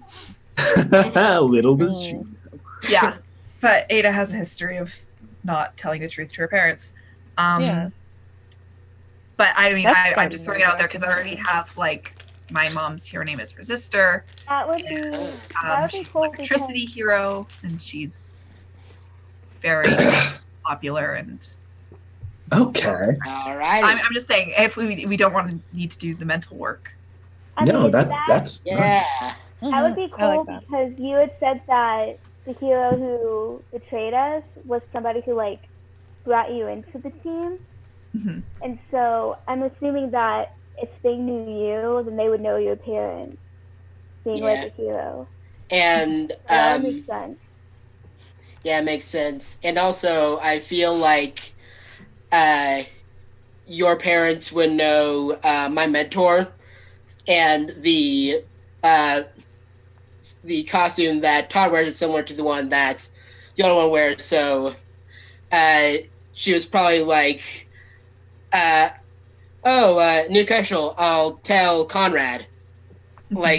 they're on like that name basis. Okay, Yeah, so like she they don't- knows your mentor's Yeah. identity. So wait, Rachel. Yes. Yeah.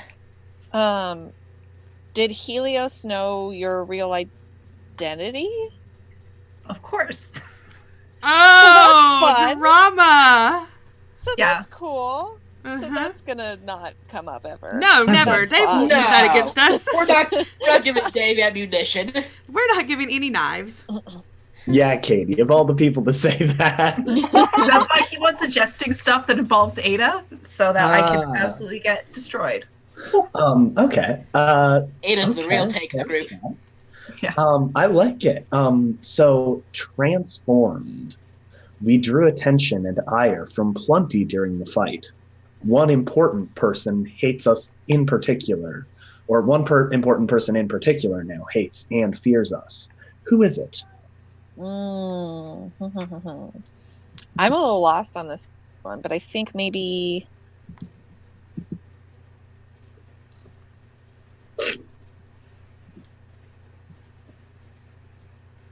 I almost want to say it's like sort of Prosper's followers as a whole, since we defeated Caliban, and maybe Caliban was one of the best Yeah.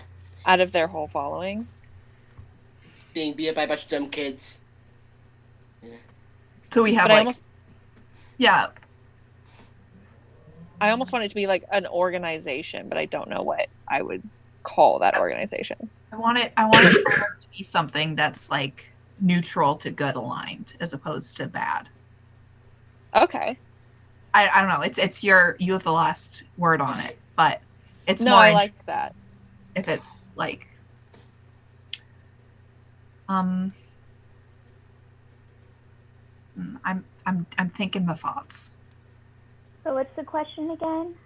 It is, we drew attention and ire from plenty during the fight. One important person in particular now hates and fears us. Who is it?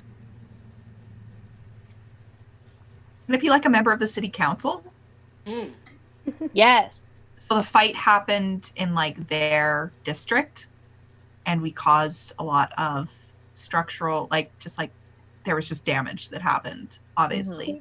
Yeah, because maybe if we're not like actual like heroes that anybody knows yet, or like an actual team that anybody knows yet, that would make sense that they're like, who are these rambunctious teenagers messing up our city?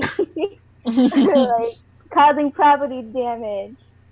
Or because we were associated with Helios, the yeah, city council is keeping an eye on us.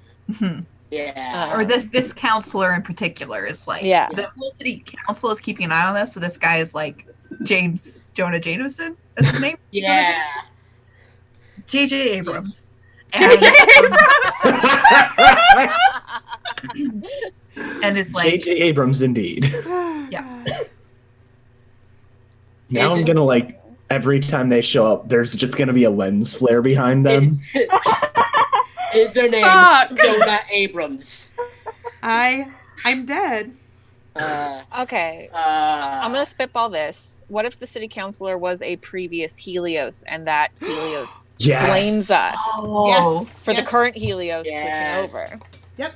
For reference, in case this matters, Gold Generation is all but retired. There are a couple of like the best of the best still there, but they're weak compared to a lot of the other ones. Yeah. Silver is close to retirement age. Bronze is like in the middle of it.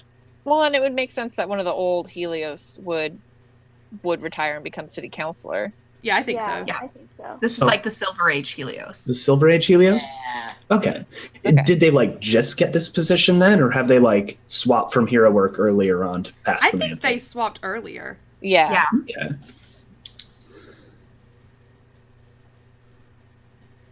Okay. Like even if it was semi-recent,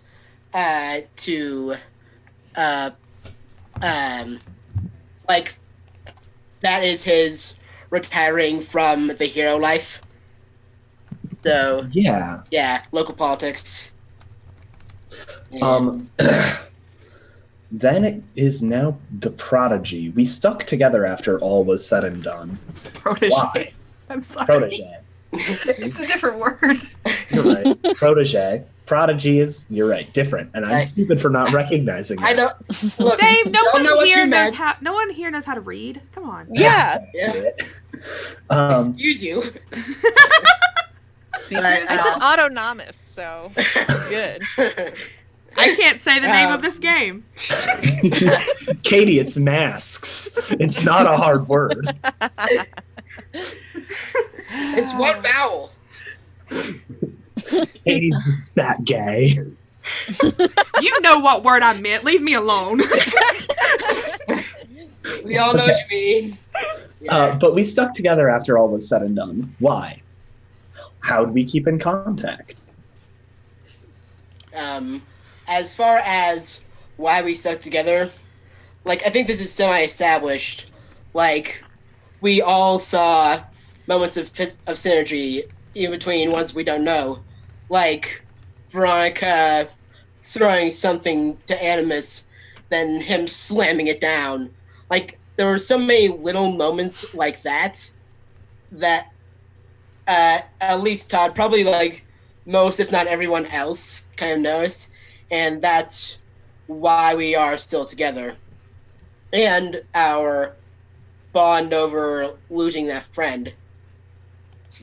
And as for why we stick together, I like to think that it's just like a group chat, but Todd made everyone put like VPNs and stuff on their devices because He doesn't know what a VPN is. They're teenagers. Do they have like a Discord group chat? But like, yeah, Yeah. like whatever it's from, like whatever it is, Todd's like really big on like personal security in general, particularly cybersecurity, because like I don't know for sure, but I'm sure like burglars know to lock their doors and that kind of stuff. Mm-hmm. Okay. Yeah. I think Ada definitely has 2 phones. So she uses her second phone for you. I like the idea that it's just a group chat because 100% Veronica has an old flip phone. Like she she gets cards for her minutes. She doesn't have a plan or anything. Mm-hmm. Love So it. like all of you might have like if you have a smartphone or something, like all your messages come through, but hers are just like 3 messages of like the words, this paragraph being too long, so it has to send in multiple messages. And it mixes the order up. Yeah, it's just like 1 out of 3. Yeah, exactly. Yeah. And then sometimes they're out of order, and she's like, "What do they mean?" Yeah, totally. Okay. She has this old, just black flip phone, and she still uses T9. And I feel like that was like Yes. Like Chip. This energy. Yeah.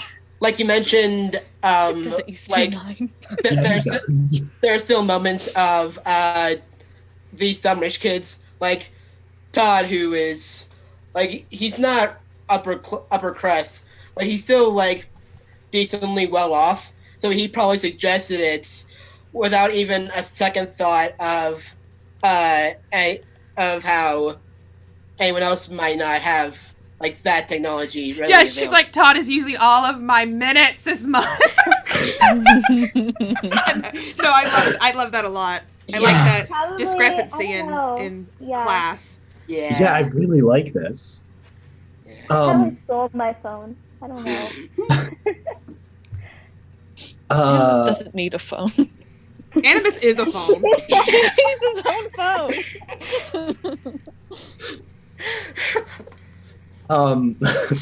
Beacon, we found signs that this incident was just the start of something bigger. What were the signs? Well, first of all, I don't know. I don't think Prospero and his team had been active recently. I think that Prospero kind of went to ground after he switched, and all of his team kind of went with him, went to ground, and everyone was like, I guess they're not here anymore. This is nice.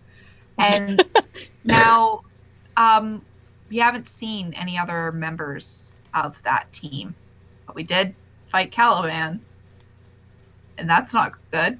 That's not great at all. Right? I like that. Mm-hmm.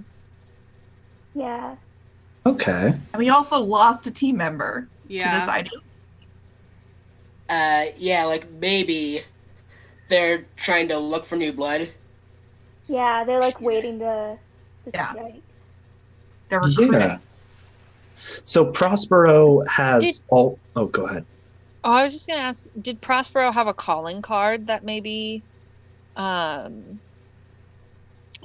found? Some kind of like quote unquote calling card. Back to nerd shit. There's this one film adaptation of The Tempest, and in that Prospero staff looks like the symbol of Queen Elizabeth's astronomer John Dee, who people think was like the main inspiration for Prospero. So maybe it's like a card with that symbol. Oh, because it's the double O and then Mhm. it's the James Yeah. Bond reference. It's a pair of spyglasses with a hand on it, right? I I know these things because I'm also a huge nerd. was thinking something more arcane looking, but yeah, like something with spyglasses can also be pretty neat. So yeah. Maybe they It's your could, thing. like his followers could have that as like a tattoo or something. What's the alchemical symbol for Mercury? HG. Old timey alchemical symbols. Yeah. Oh, I was thinking just elementals. Well, like back in the good old days when people didn't know anything about stuff. And they said, That's just "They're my all-" day every day. And they said, "Hey guys, You mean there are today? only-" I think I'm looking it up. Something like it's so washed out. Like it's Down kind the of like brightness. You can send it to the Twitch chat. oh yeah. Um, You can post but- things in my Twitch chat if you want. My Twitch chat if you want to post links and stuff. Alrighty. Yeah, I don't have that blocked. Let's Oh, see. nice. Okay. So just double checking. Was Prospero's powers? Did they have control of all four elements, or Yeah. Yeah, Prospero had all the So- elements. their All like four. underlings had one each? Yeah, their underlings have one. Okay. Yeah. So like earth, wind, air, fire. hmm You remember the 21st night of September because that's when this fight happened. Fire Just powers kidding. combined, I am Just- Prospero. The Avatar. God, The I power is love yours. it. It's so good. Okay. So many references. Okay, so there's the 4 triangle elements, right? Ooh. And so if Caliban was the 4 Oh elements is triangle. yeah. Yeah, I'm thinking something similar to that. Rachel, are you gonna draw it when we decide on it? Of course. Yeah, so there's an upwards triangle. Well, this wouldn't work unless it was on like a surface that was vertical. But there's like an upwards triangle and a downwards triangle, and then there's an upwards and a downwards triangle, but they have a line through them at a certain point. I've seen Full Metal Alchemist. I think I know. Yeah, I like that. So I was just saying Okay. the earth symbol, which is the downwards, the water symbol, which is the downwards Okay. triangle. I forgot the word. Oh geez, guys, I gotta go back to kindergarten. Forgot my shapes. Let's jump on break really quick. Yeah, I just saw that. Because we're about to also jump into influence and team connections as well. So we will be back very shortly this time, hopefully. So see you in a minute.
Oh, I'm still eating chocolate. No, you're fine. That was It the doesn't first matter. thing that we said when we went live. That you're Cool. still eating So chocolate. before we're seeing that Levi and Rachel are sharing Eric Vulgaris' responsibilities this game, Yes. but let us jump into the relationships and influence part. So this is basically like your team bonds. So we're going to run through, let's do it backwards order this time. So Dingo, for I am totally blanking on his name because I am an idiot. Floyd. Anime. Floyd, thank you. I need to write it down. He's the sweetest His boy. name is Anime. His name is Anime. How can you forget? For Animus, who comforted you when you were at your lowest? I think I'm gonna say that was Veronica. Okay. So if you guys want to like make up any details about it, that is totally fine as we do this. But if you just want to leave it at that, that is also fine. I'm gonna leave it at that for right now. Okay. And then I think you already established this, but just to be sure, who knew you before you changed? Yeah, I think it was Ada who knew me before I changed. I We went to don't school think together. I recognize you anymore No, you probably wouldn't. because I can't see your face and you're Can't. a big robot. Oh, How big is your robot, by the way? How big is your robot body? Yeah. How big are you? How buff are you? How I'm not talking about like diameter. I'm talking about height. I'm gonna go with 7 feet tall. Nice. Okay. She's living out her being tall fantasies. Yes. Because she's so I small. feel My you. OCs are always like they're either incredibly tall or incredibly short. There is no in between. Look, So what, like from Raisin to anime? Yep. I mean, Okay. all anime characters are like big, Accurate. big strong one. Okay, so let's move on to you, Todd. You and who teamed up a few times before the rest of your team came together? I'm gonna see what my other one is in case I want to. Your mentor is cautious. They Okay, asked you to keep an eye on. I'm thinking maybe Ada and I worked together before. Yeah, like the Maybe, three of us yeah. because with Helios. Right? I see. Yeah, I like it. Yeah, like we were the first two people that were brought in simply because all three of us had connections. Yeah. We're the old money. And as for Old as for- money. yeah, but for the person that that I was told to keep an eye on is probably Evie, because like the project has a thing where there's a stat your mentor denies the one they embody, and the one that Red Tail denies is danger. It's kind of a codification of that we don't kill kind of thing, and the bull is all danger. Like Evie's first instinct is to punch things, and Yes. and like I've kind of been trained to be like that's the last instinct. But I think maybe if you're cool with this, since we've met and been working together, I'm trying to kind of Professor X you, like you can control this. However, how well it's working, I'll leave up to you. Oh, so you're basically like trying to make sure I don't do something dumb, or like Kind of like telling you to, like, you could be so much more if you control it, and like it's perfectly well intentioned, but I've probably said one or two things before that were not as nice as they could be. I feel that. Yeah, I think that makes sense. Yeah, she's probably been told to not be a dumbass a lot, so that would make sense. But that would be interesting too, because she probably wouldn't listen to you. So. Yeah, that's kind of my intent, really. So, yeah. Yeah. I like that a lot. Yeah. Okay. Okay. Yeah. So, is that just relationship? That it's in his relationship segment. We'll get to yours for filling out yours Okay. in just a bit, but let's wondering go about it. to Veronica. You told who all about your doom and the danger you're in. Yeah, I think that makes sense that it's Evie, because I know her mom, and we sort of, I guess we're close enough that if she's protecting me, then she knows what could happen to me. Yeah, I think Evie knows. Okay, and I'm going to give you the chance to X-card this if you really want to, but I don't think you will.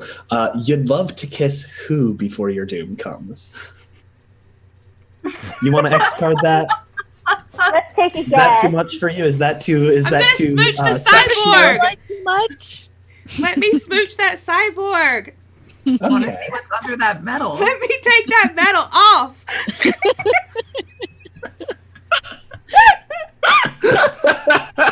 Mr. President. This side will go down. I hate myself. I am here for this robot boyfriend action that's going on between Give me my robot boyfriend! Robot boyfriend. The That robot has boyfriend is a going to robot boyfriend. what? So for those of you keeping score at home, Kay now has vampire boyfriend and robot boyfriend.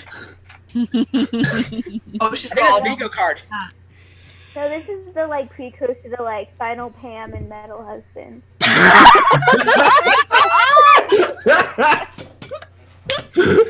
Oh God! Their future. Well, it wasn't a true stream unless we made a my brother and me, or a Brother and McElroy me, reference. okay. McElroy reference. Rachel, So why do you have 2 congratulations. sets of glasses? What do you got 3? 3. Why do you have 3? Because they were on my desk. I mean, valid. Okay. Okay. Valid. My glasses were getting dirty, so I took them off. But I Okay. had the glasses. So let's go to the bull now. So the relationships are actually interesting for the bull because you can change these at any point in time because they correspond directly to the bull's heart. Who is your love? You've opened up to them about the worst parts of your past. And who is your rival? They tried to control you at a crucial moment. My love is definitely Veronica. I feel like that makes sense. Yeah. Not in a romantic I'm way, taking it just romantically. you know? Give me smooches. I feel like it's more it's not romantic, but it's more like a sisterly kind of bond. That's what I'm thinking too. Familial. Yeah. Yeah. Especially because of what happened with her brothers, it probably makes Veronica feel like I got a family, or some part. I know somebody who's a family to me, and then for Evie who just wants a normal family, it makes sense to have it be kind of sisterly, you know. But yeah, it can change. So yeah, but I don't think it will that much. And then the rival is Ada. Yes. Yeah. I think we talked about this, but I don't remember why. I don't remember why am I rival. I just know that because Because they're I tried to control you at a crucial moment. yes, they're basically opposites of each other, and I think that her trying, because I know Todd's thing is try to control your temper, but he's not forcing me to, you know. He's just kind of suggesting you should calm down a little bit, but she's not listening to him. But Ada actually I would probably kick you or something. stopped her. Yeah, probably physically stopped her from doing something. And Ada gets not Ada, Evie gets really in her head about things and really emotional about things, so it probably pissed her off a lot. I probably do. I imagine you there's a villain around the corner or something, and you're just about to like stomp up and take him out, and I like jump in front of you and I grab you by your wrists, Yeah. and then you do that Oh. thing where like you light up, you're like lightning, and you shove me off, and Yeah. then like I like kick you like when I'm on the floor, and like try to kick your legs out from under you, and then you punch me when Yeah. you fall because I deserve it. Yeah. So Okay. she's my rival. Very anime rival too. I love it. Yes. So jump into the beacon, Ada. Yes. He's awesome, and you take every chance you can to hang out with them. What's cooler than a robot? Nothing. Okay. And I was gonna say I think I find Animus really compelling because just to be around, because like he's hanging, like I don't know, he's not like other people, and I've like been around a lot of different people, and I know like how people are and how they try to like manipulate you or like act a certain way around you, and Animus is half robot and doesn't care about that.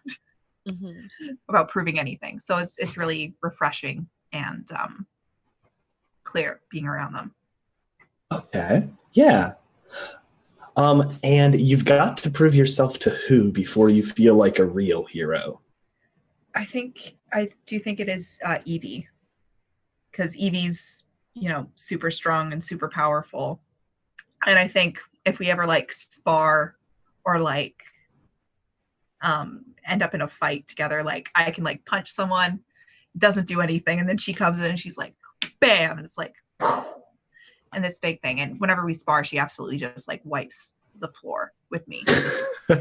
Absolutely decimated. And as soon as I get her to like treat me like not treat me the same, but just recognize that I'm on the same level as she is, that would be nice. Yeah. Okay. So now we move to influence. Influence in this game is important because in this game of masks, you're teenagers. People try to tell you who you're going to be as a hero, as a person, etc. A lot of adults who you look up to will not necessarily think you should become what you think you should become. That is the way the game works, and you will try to figure out who you are and become that yourself as they try to push you down other routes. But influence is how we measure that. And you are the beacon, and you are so excited to be here. Give influence over you to 3 of your teammates. Who wants it? Just raise your hand. I'm giving it out. Give it to me. Okay, cool. I don't want it, so you can have it. Leave it. Okay, so it's I going. think it really makes sense because like you two have also worked together before. Like you would respect his opinion. Yeah. So it's Todd, Animus, and Evie. And what's kind of funny about that is that Todd's only been doing this for a few months, so Ada probably knows more. But it's very possible that like she doesn't know it. Okay. I mean, you've got a hero on your side. Yeah. So you've got more than You I have have. 4. None of them know. None of them are on my side. Is the thing. None of them. Only one of them knows. He doesn't support me, but he's like, I'm not going to let you kill yourself. All right, this is interesting. I like it. But Yeah. everyone else, once they find out, they will not be happy at all. The bull, Evie, you're selective about who you let in. Give your love and rival influence over you, but that's it. By the way, for the record, it probably makes more sense for the people who have the influence over other people to write it down. So, like in this case, it would be Katie and On Katie, the character Rachel, sheet, it actually says to do that. Okay, I wasn't sure what it Yeah, said. it says influence over. Okay. Then we go to the Doomed with Veronica. These people matter for what you need to do. Give influence to 2 of your teammates.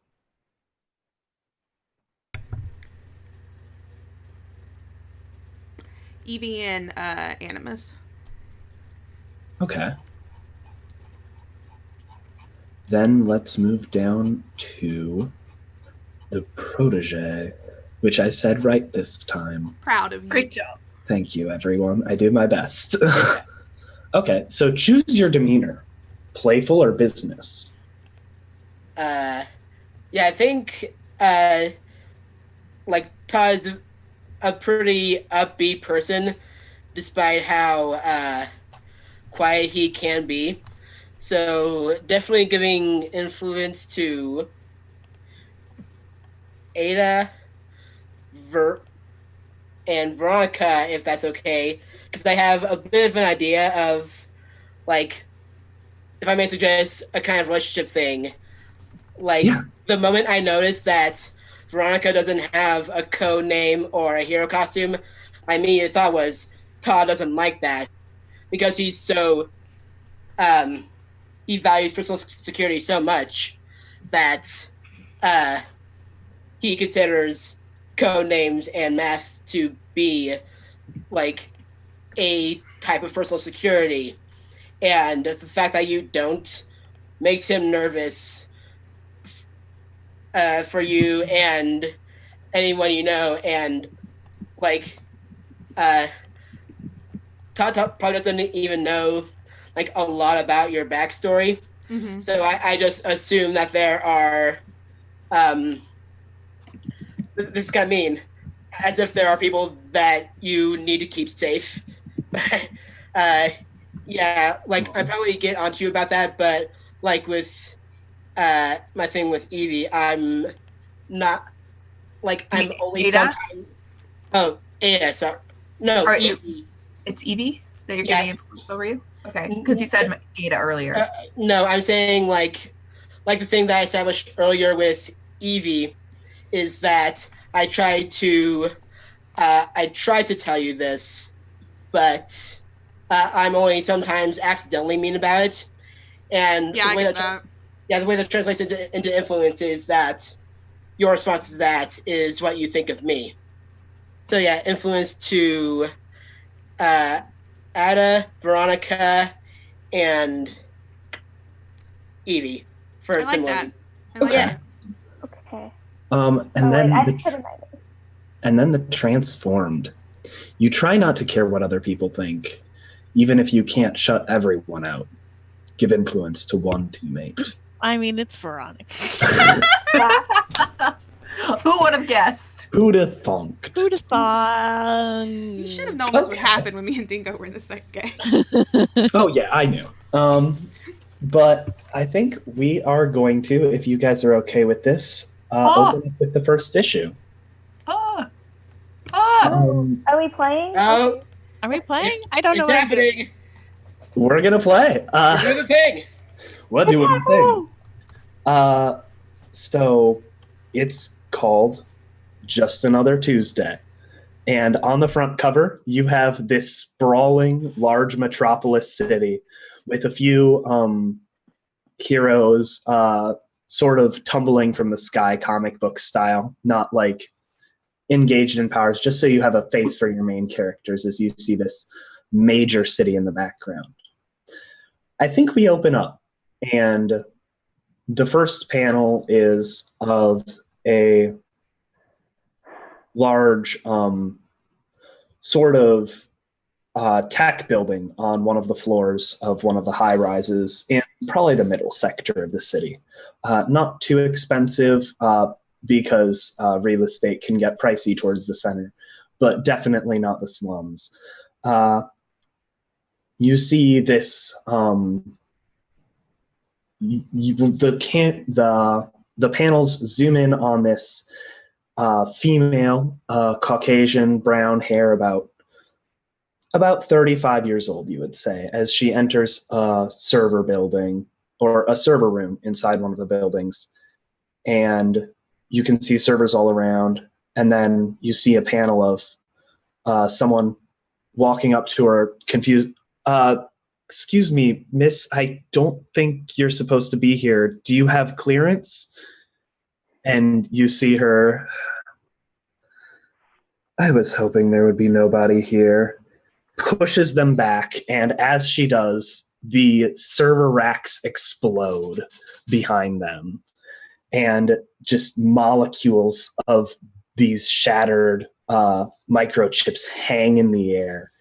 And I think that's when we see which person is going to be most closely following them. As you were given this mission by, I think Redtail gave you guys this mission today.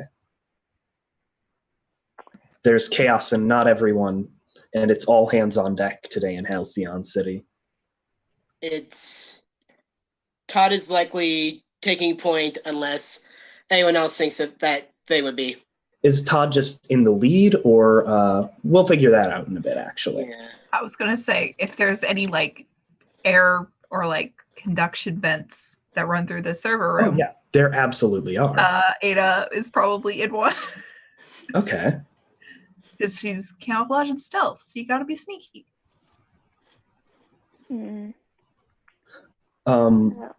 Peeking through the grills. If we cut to Evie, where is she? So we're all in this together, right? So Is this before Emily goes on, is this a private kind of place, or are there a lot of people around? It's like a private company. Okay, that's what I was wondering. A small research company. And we're inside the building. I think it says Nanotech Solutions on the outside. Okay. And they're like in the server room? Yeah. Okay, that I just need to know that, yeah. I don't know. I mean, she's probably just, if we're all inside, we're all in the same, like, general area, right? Or you can be on your way, like, Anywhere. sort of give yourself a little flair and as you're preparing to enter. I might actually, like, bring up the rear, if that makes sense. Like, just in case there's anybody who, like, notices that we're not supposed to be here. Yeah. And you can, like, beat them up.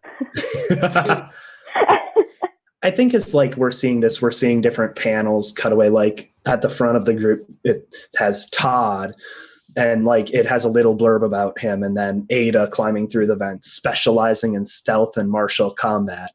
Evie, extreme strength and durability. And then we cut to Veronica. What's the panel that you're in look like? I think that I am...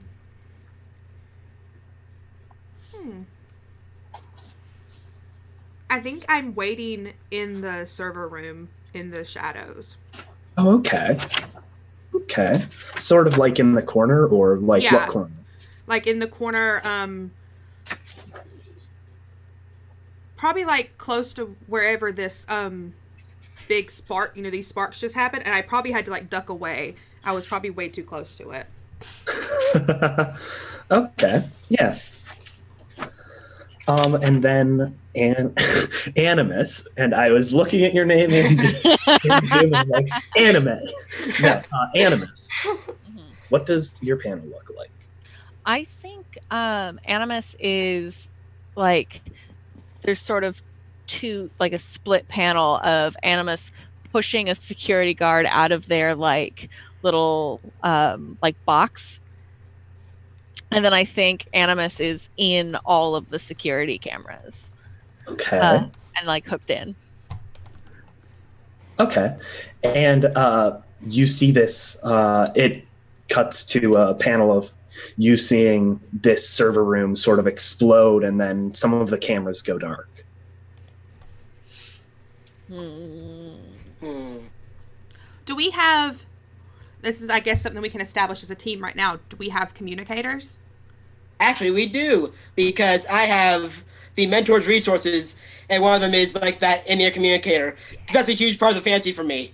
Nice. I love it. Yay!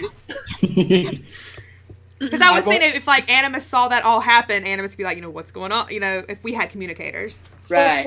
Actually, Veronica, yours isn't working. Boo! Boo! Sneaking in, would we be in like our regular clothes or like a disguise or something? There's chaos out today. It's whatever you were wearing when you were called. Yeah, like Veronica doesn't have a costume. Okay. So I'm just in regular clothes. Okay. I mean, unless you are very good at changing into your suit or need to for your identity. No, I don't need.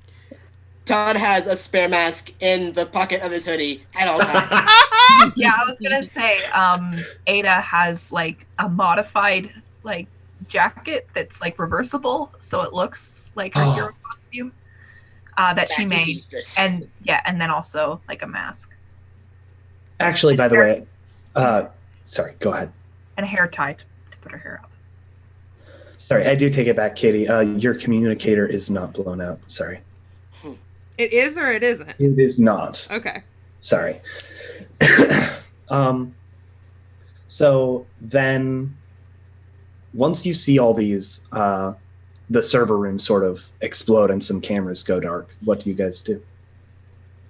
So this lady like destroyed a server wall like with her hands, correct? Yes. Is this... Oh, let me check the basic moves real quick. And I am going to see if I've read about this before, because I have a special boy move called reading the files. Okay. So I've learned about the superhuman world through my mentor's resources. When I first encounter an important superpowered phenomenon, roll plus superior. On a hit, tell the team one important detail you've learned from your studies, and you tell me what, if anything, seems different from what I remember. On a 10 plus, I can ask you a follow-up question. And then on a miss, it's well outside our knowledge, and you'll tell us why. Okay. Yeah. Yeah. So make the first roll of the game. That beautiful bean footage. Roll it. That's what I was gonna say. Woo! Nice. What I do? This is boding well. 11, full hit. Oh, wow. Hooray. Okay. Let's go. You can tell you make a statement about this phenomenon. Oh. So. Like, what's something you've read about this sort of thing? What's an important detail? She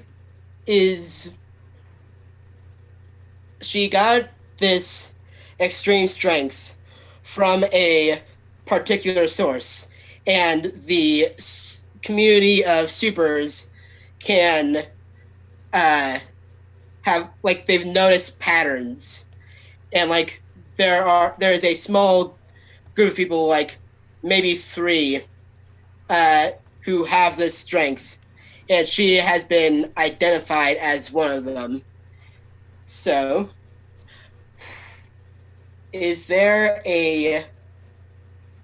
this might actually be a situation question, but is there a weakness about her, either superpowers or physically, that we can exploit? First, I'm going to tell you what is different. Okay. You've looked at all the people that have this sort of ability. It's not quite a super strength to what you remember. It's more of a specific, like, frequency telekinesis. And this is not someone that's been on your list. All right. Interesting. Which sort of fits with the chaos that's unfurling all over the city today. Yeah, there's a new one. Yeah. And then your follow-up question is what? In that case, is there any way that I can either negate or protect myself or others from the frequency itself?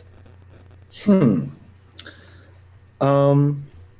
a telekinetic frequency. Let's see. I think that if you keep moving, she has a harder time getting a focus and being able to hurt you individually. She can hurt things that aren't moving are easier for her to manipulate. All right. In that case, I'm probably going to tell everyone just keep moving, and then I'm going to probably strafe further into the room away from the server wall. Are there behind these server towers? Are there wires and stuff? Yeah, there's wires sometimes in the servers, sometimes larger power cables, not power cables, but data cables running along the ground or the ceiling. I think from her vantage point where she's hidden, Veronica is going to use her telekinesis and start trying to unhook these servers, pull the power out of them. Okay. Also, yeah. Okay. So you want me to roll freak? Yes, why don't you do that? Please roll, and this is the move specifically, unleash your powers to overcome an obstacle, reshape your environment, or extend your senses. Yeah, A 10. a 10. Okay, so you just do it. So let's cut over to Evie. What are you doing right now? So she just, I'm sorry, I'm a little bit lost.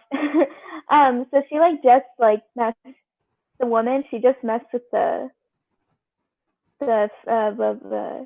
servers. The servers. So, because I was kind of hanging out in case anybody tried to come after us. But so I guess can I ask if there's anybody who's running towards the server room? Or, us or another person? Other people, another person? Not at this time, no. Okay. Then I will probably sneak to the server room and see what's going on. Sneak. I'm gonna try and look as cool as possible as I make my way. No, yeah, I'll probably go to the server room. Just charging towards it right away? Yeah. I mean, she's not she is called the bull. She's not gonna run very if you saw her running or going towards it, it wouldn't look suspicious. Okay. She's not gonna charge towards it. Drive casual. Yeah. Okay. So as you approach, you hear this you hear another shattering from inside the room. Okay. The door is closed, right? Yes, it is. Can I see if the door is locked? It is not locked. Okay, then I'll just go in. Okay. So we're gonna cut over a few moments earlier to Ada. Yeah. So I have a move. I'm staring at this lady through the vents, and I have a move called Straight Up Creepin', which I am doing right now. And I would like to roll that. So it says when you scope out a person or place, roll plus mundane. On a 10 plus, ask 2. On a 7 to 9, ask 1. And there's a list of questions. Let's roll first. Okay.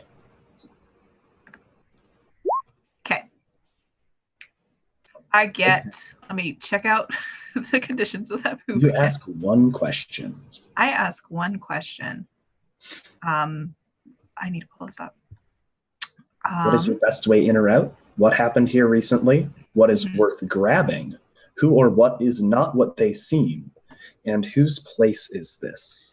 I'm going to do that second to last one. Who or what here is not what they seem?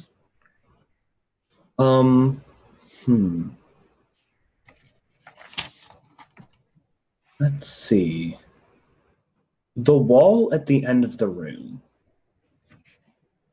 appears to be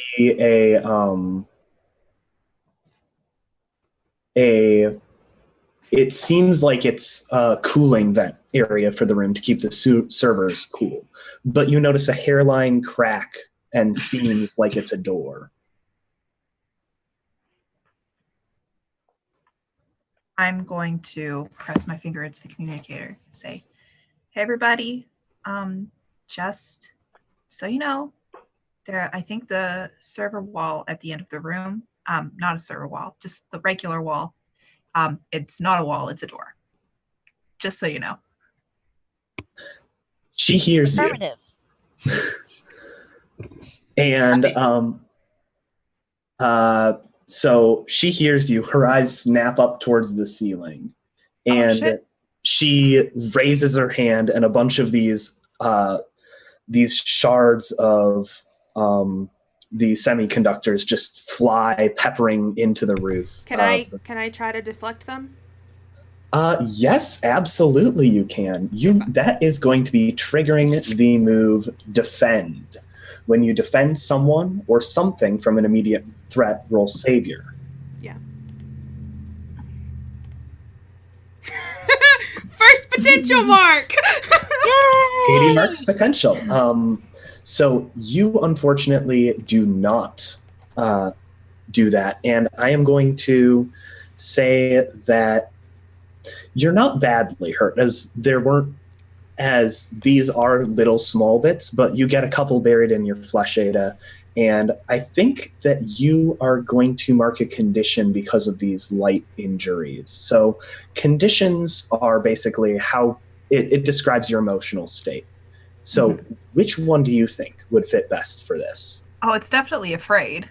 Okay. I'm stuck in this tiny little vent, and there's a bunch of stuff that's stuck in me now, and I'm bleeding. And she knows where I am, and my only way out is through another one of these vent holes. So I'm in a tight spot, literally and figuratively. Did I give away my position doing that? I think we're going to come back to see whether that is the case, as we...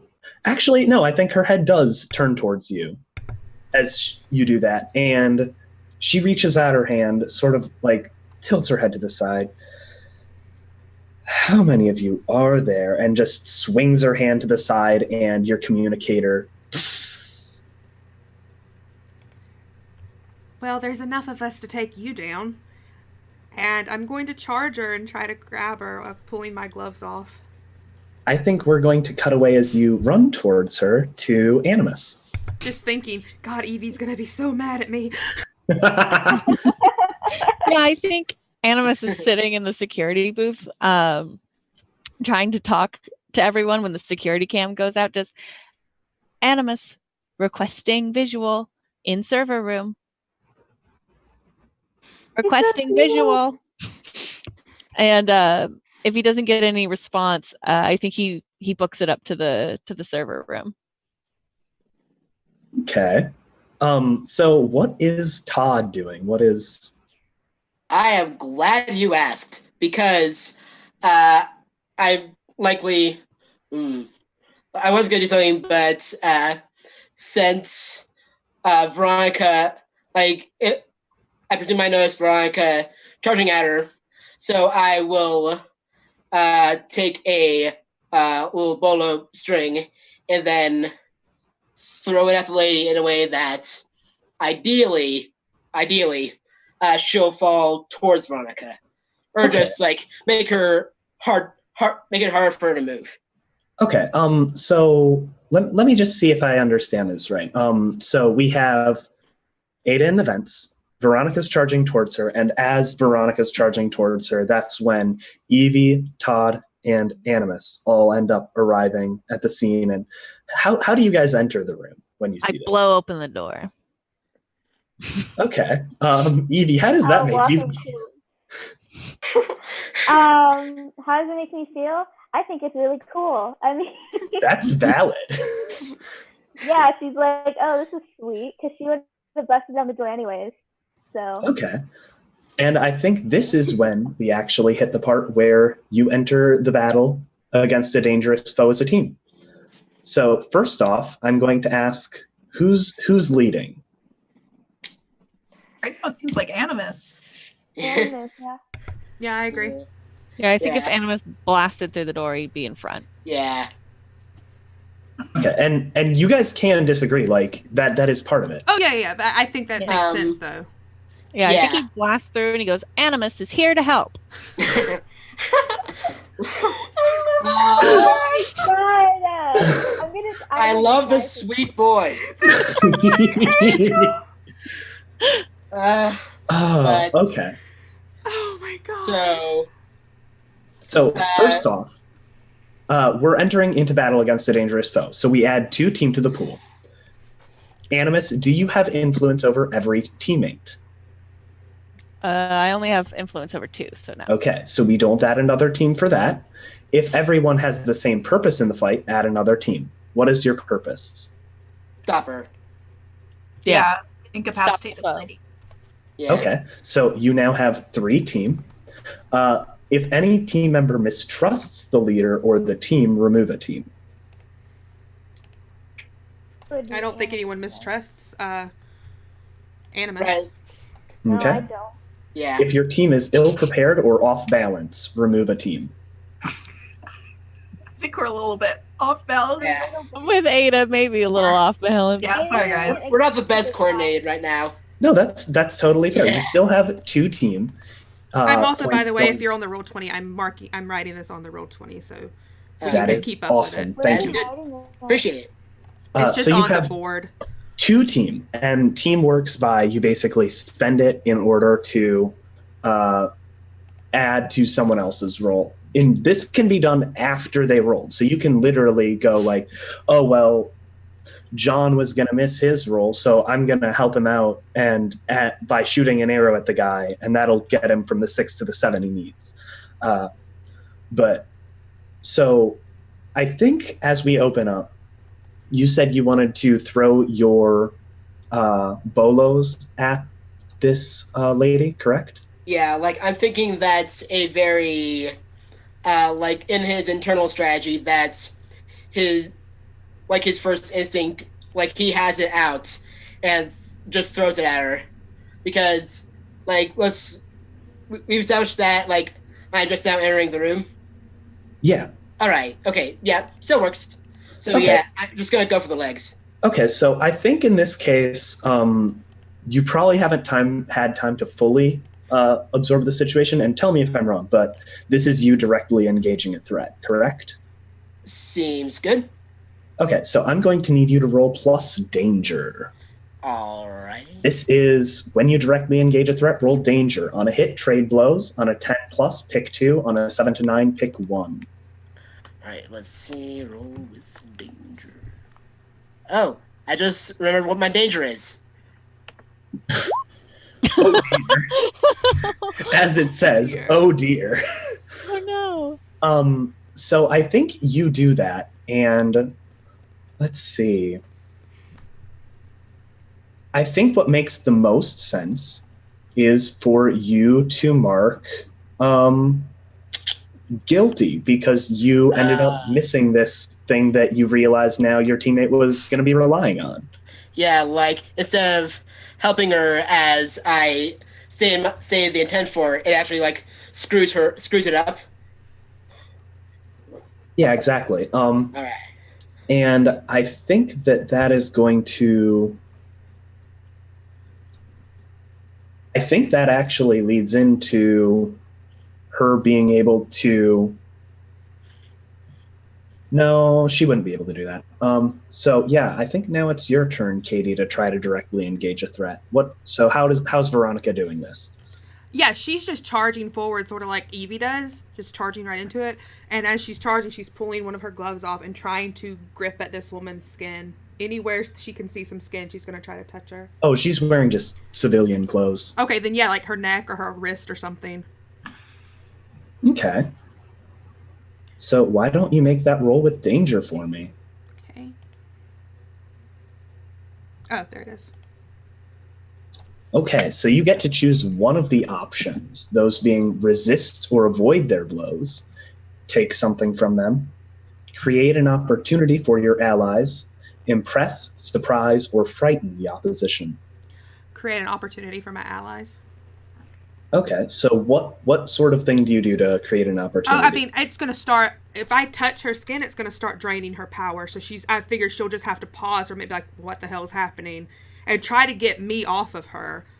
So she'll be totally distracted. Okay. I think she stumbles back, but as she stumbles back, her leg lifts up and kicks you backwards as well. And I want you to roll to take a powerful blow. Okay, hold on. So the interesting thing about take a powerful blow is it's a move. The higher it is, the worse it is. The higher it is, the worse it is. And you rolled an 8. Yep. So you have to choose one of these. You lash out verbally, provoke a teammate to foolhardy action, or take advantage of your influence to inflict a condition on a teammate. I think it makes... Your opposition gets an opportunity, or you struggle past the pain and mark 2 conditions. I think it makes sense that if Evie is in the room, if she sees me getting kicked back, it's going to push Evie into doing something reckless. Okay, so let's see. I mean, is that cool with you, Emily? Foolhardy action? Yeah, I think that would push her to a foolhardy action because of our relationship. And then the foolhardy action is what? I'm probably... Once I see her get kicked, I mean, Evie's probably just gonna like she's charging forward already, but she's going like a little bit faster. She's kind of like, I don't know how to explain it, but the foolhardy action would probably be just like yelling and like veering back to like punch her in the stomach or like wherever she can. She can punch her, so. Okay. I think as we see you charging, we cut away again, this time to Ada in the vents. What am I going to try to do? Yeah. Well, I'm going to try to break through the vent that's the grate and drop onto the lady as much as I can. Okay. Yeah, I think you're lucky enough that where she stumbled, there's actually a grate above her now as well. So I have to roll to directly engage? What are you exactly trying to do? I'm just trying to drop down onto her. Okay. And immobilize her. Yeah, we're going to have you roll to directly engage a threat. Okay, this isn't going to turn out well, guys. I'm sorry. Does it automatically calculate your conditions? Okay. Yeah, that's what I thought. Okay, so I think what is going to happen here is as you end up charging, you fall and miscalculate and land in front of her right as Evie is charging at her. And you see Evie trip. And we're the best heroes. Like Evie is tough and built, and she is running fast, trips over Ada. And Ada, I'm going to need you to let's see. I'm dead. Like, I don't We're going to mark you guilty for this. Not insecure?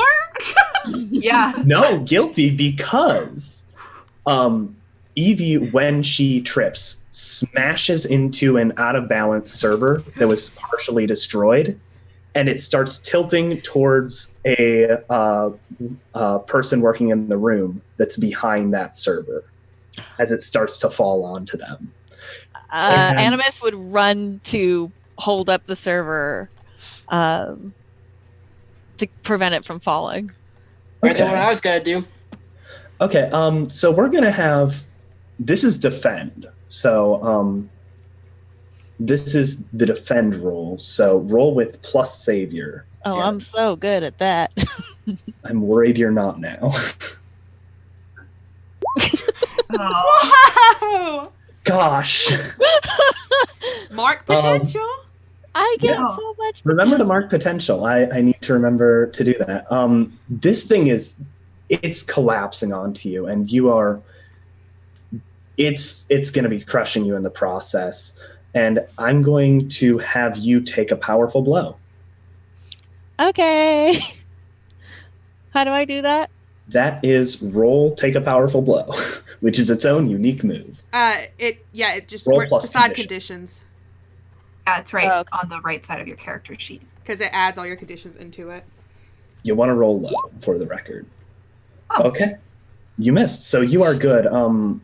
This thing is slowly lowering down onto you, and we are cutting to Todd. What are you doing? So, the situation with the little domino effect, Amos has it covered, right? Animus is still Alright. getting pinned down. It's slowly lowering onto him. In that case, nothing I can do to help him. I'm just going to try to circle around the telekinetic lady, and between her and the wall the secret door's on. Take out these akimbo sticks. If you know what Nightwing looks like, it's these two metal batons, and just whack them. Okay. Yeah, that's directly engage a threat. All right, because that worked so well before. Let's see.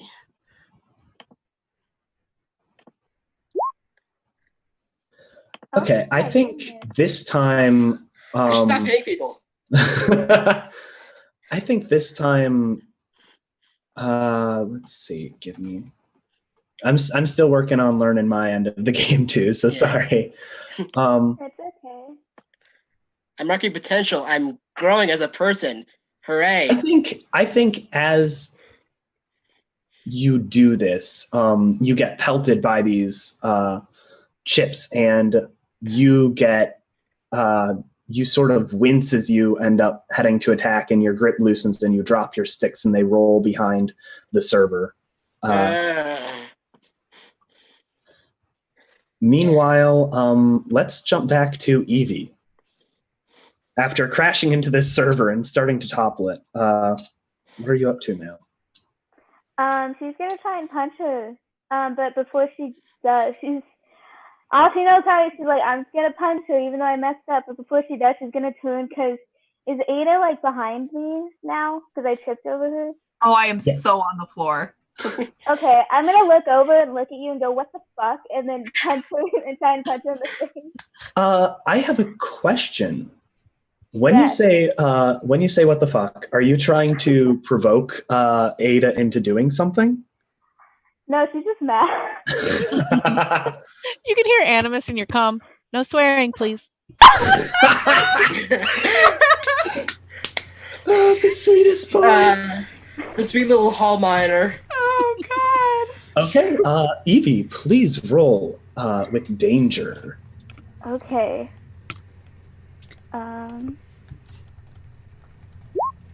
Full hit. You can pick two of the following: resist or avoid their blows, take something from them, create an opportunity for your allies, impress, surprise, or frighten your opponent.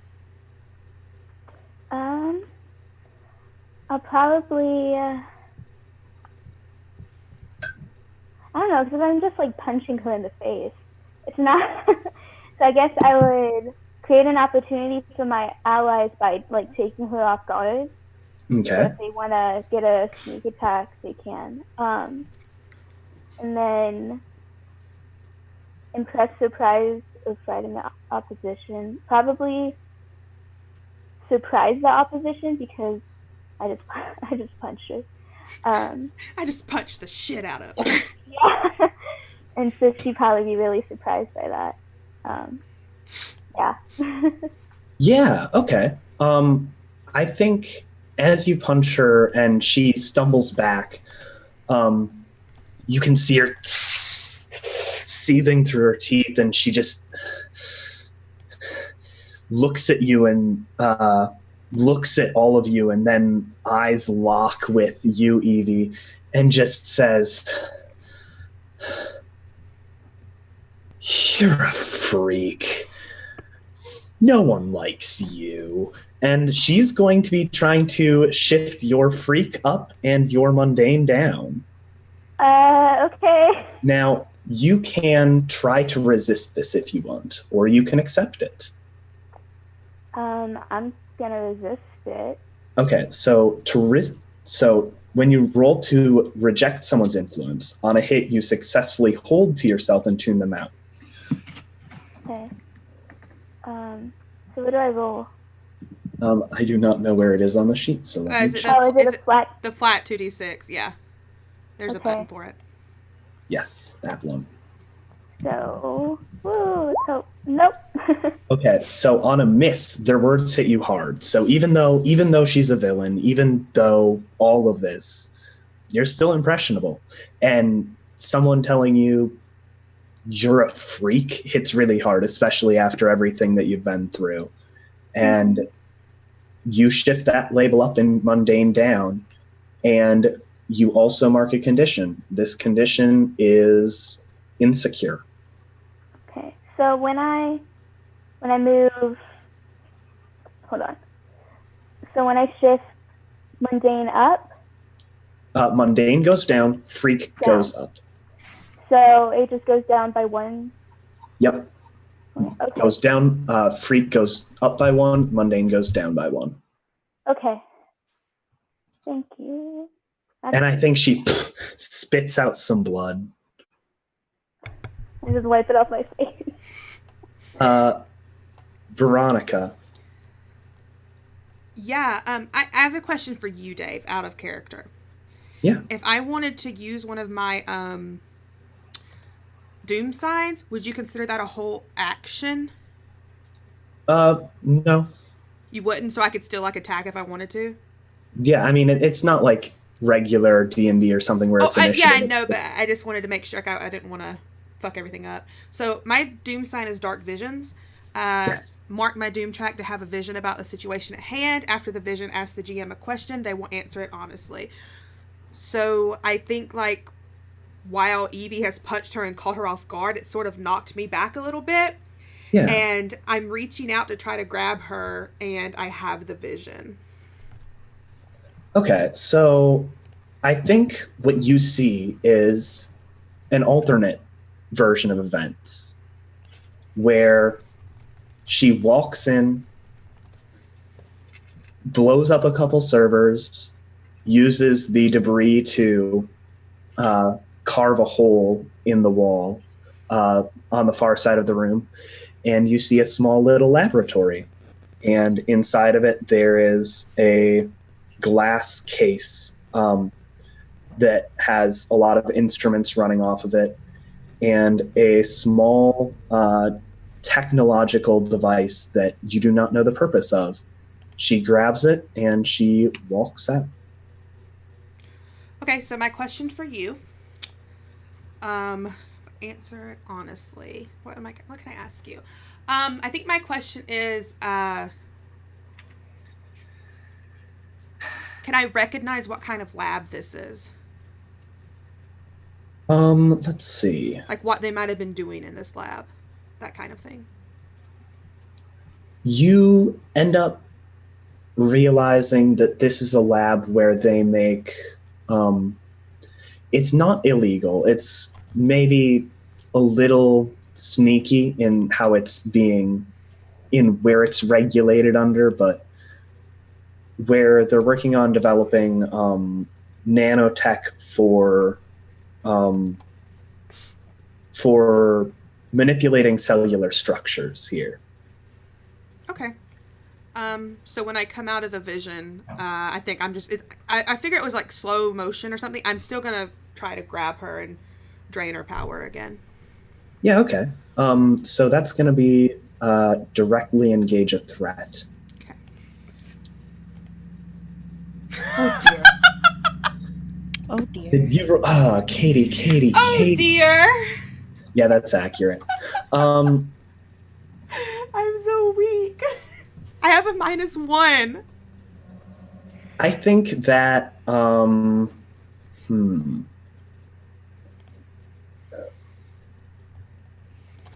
I think that you charge at her again, and she just trips you as you run at her. And she, like, looks down at you and goes, "Really? Did you think you're better than me? You're just a boring person. And she's going to be shifting your superior down and your mundane up. Okay. We roll a flat 2d6. If you want to reject it, or you can accept it. Okay, so you can reject it, but you can only choose one. So clear condition and mark potential by immediately acting to prove them wrong. Shift one label up and one label down, your choice, or cancel their influence and take +1 forward against them. That one. Okay. So you just sort of like, what do you do when you do that? I'm just rejecting their influence. I think I just begin to pull myself up, sort of laughing, like, we are better than you. Ada, Yes, that's me. what are you up to? I'm pulling myself off the floor, which kind of hurt, falling from like a 10-foot ceiling. Yeah. I was counting on the cushion of a body underneath me, but obviously I failed at that. I get to my feet and yeah, well, there's not much I can do except for go and trying to hurt her. So I'm just gonna try and like kick her in the stomach, Yeah. like run and jump, do a jump kick. Yeah, absolutely. I don't know. No, yeah, go for it.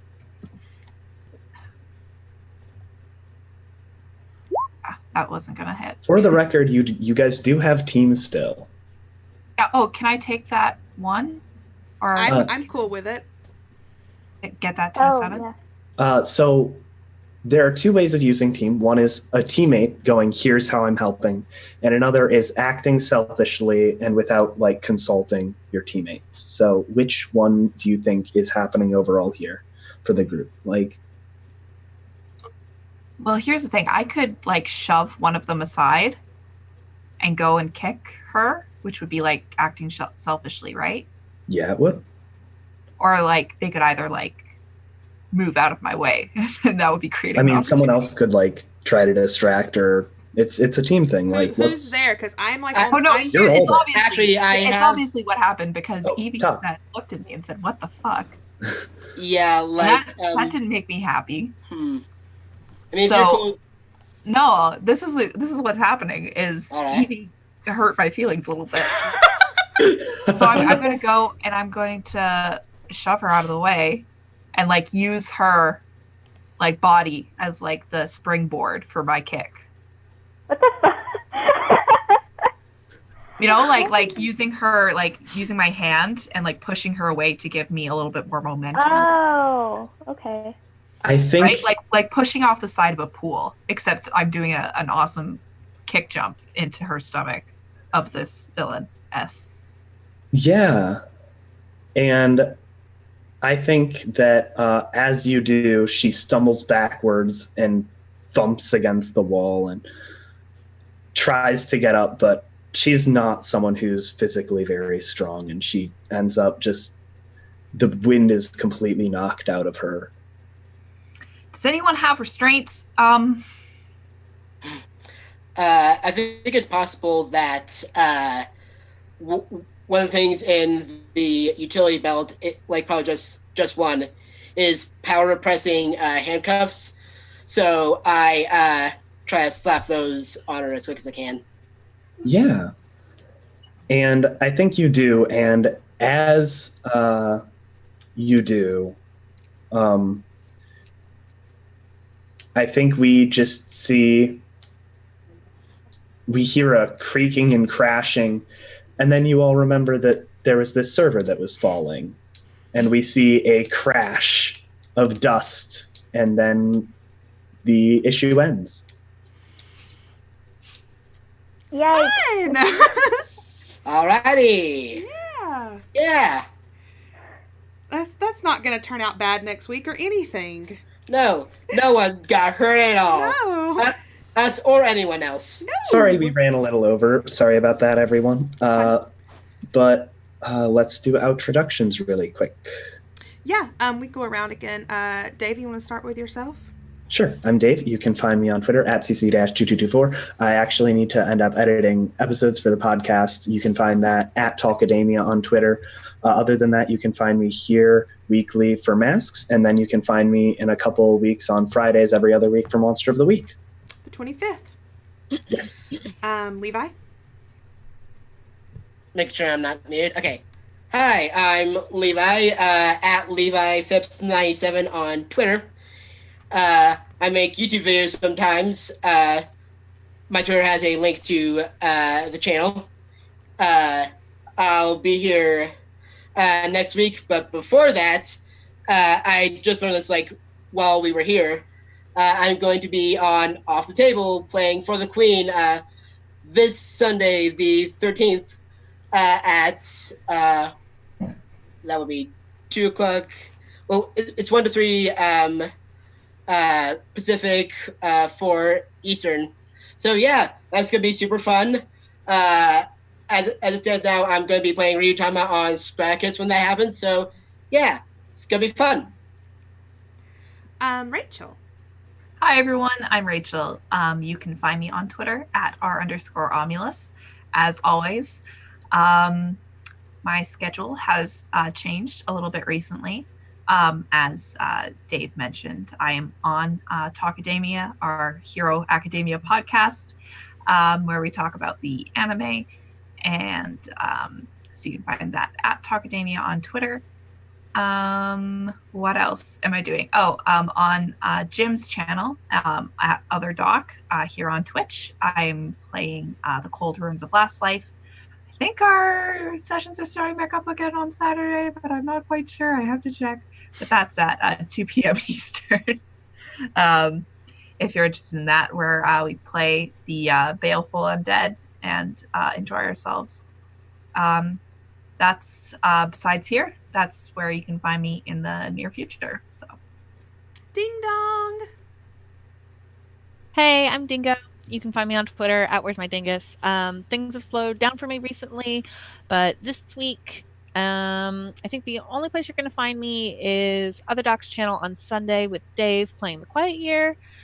And Monday, I'll be back on Off the Table for Tales from Thersha. I think And podcast then- comes out Saturday, doesn't it? That's what I was just going to say. Oh, okay. Saturday. Every other Saturday, our podcast, Tabled Hearts, comes out. It's a Monster Hearts 2 actual play podcast. You can find that on iTunes and Spotify and SoundCloud. Starring Nathan and Lewis. Yeah, Nathan and Lewis. Emily? Hi. You can find me on Twitter at Neckware with 2 R's at the end. Weeb I don't stream. Huh? on Main. Weeb on Main. If you like My Hero Academia, follow me. If you don't, that's fine. Follow me anyway. I don't stream anything, I guess, but Masks, so you won't find me anywhere else. But if you want to talk to me, I'm on Twitter every day a lot, so yeah.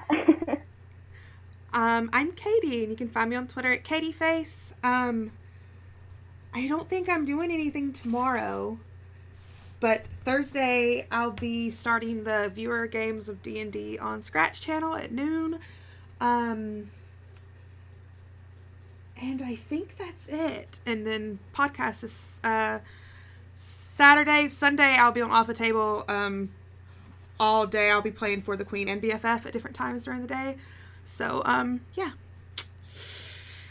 Thanks, guys. Thanks for hanging out to coming to our first world building / little bit of play session. We'll be back next week. And until then, let's see if I can find someone to raid. Let's see. Sorry we went long, everybody. It's fine. Let's see. Fine.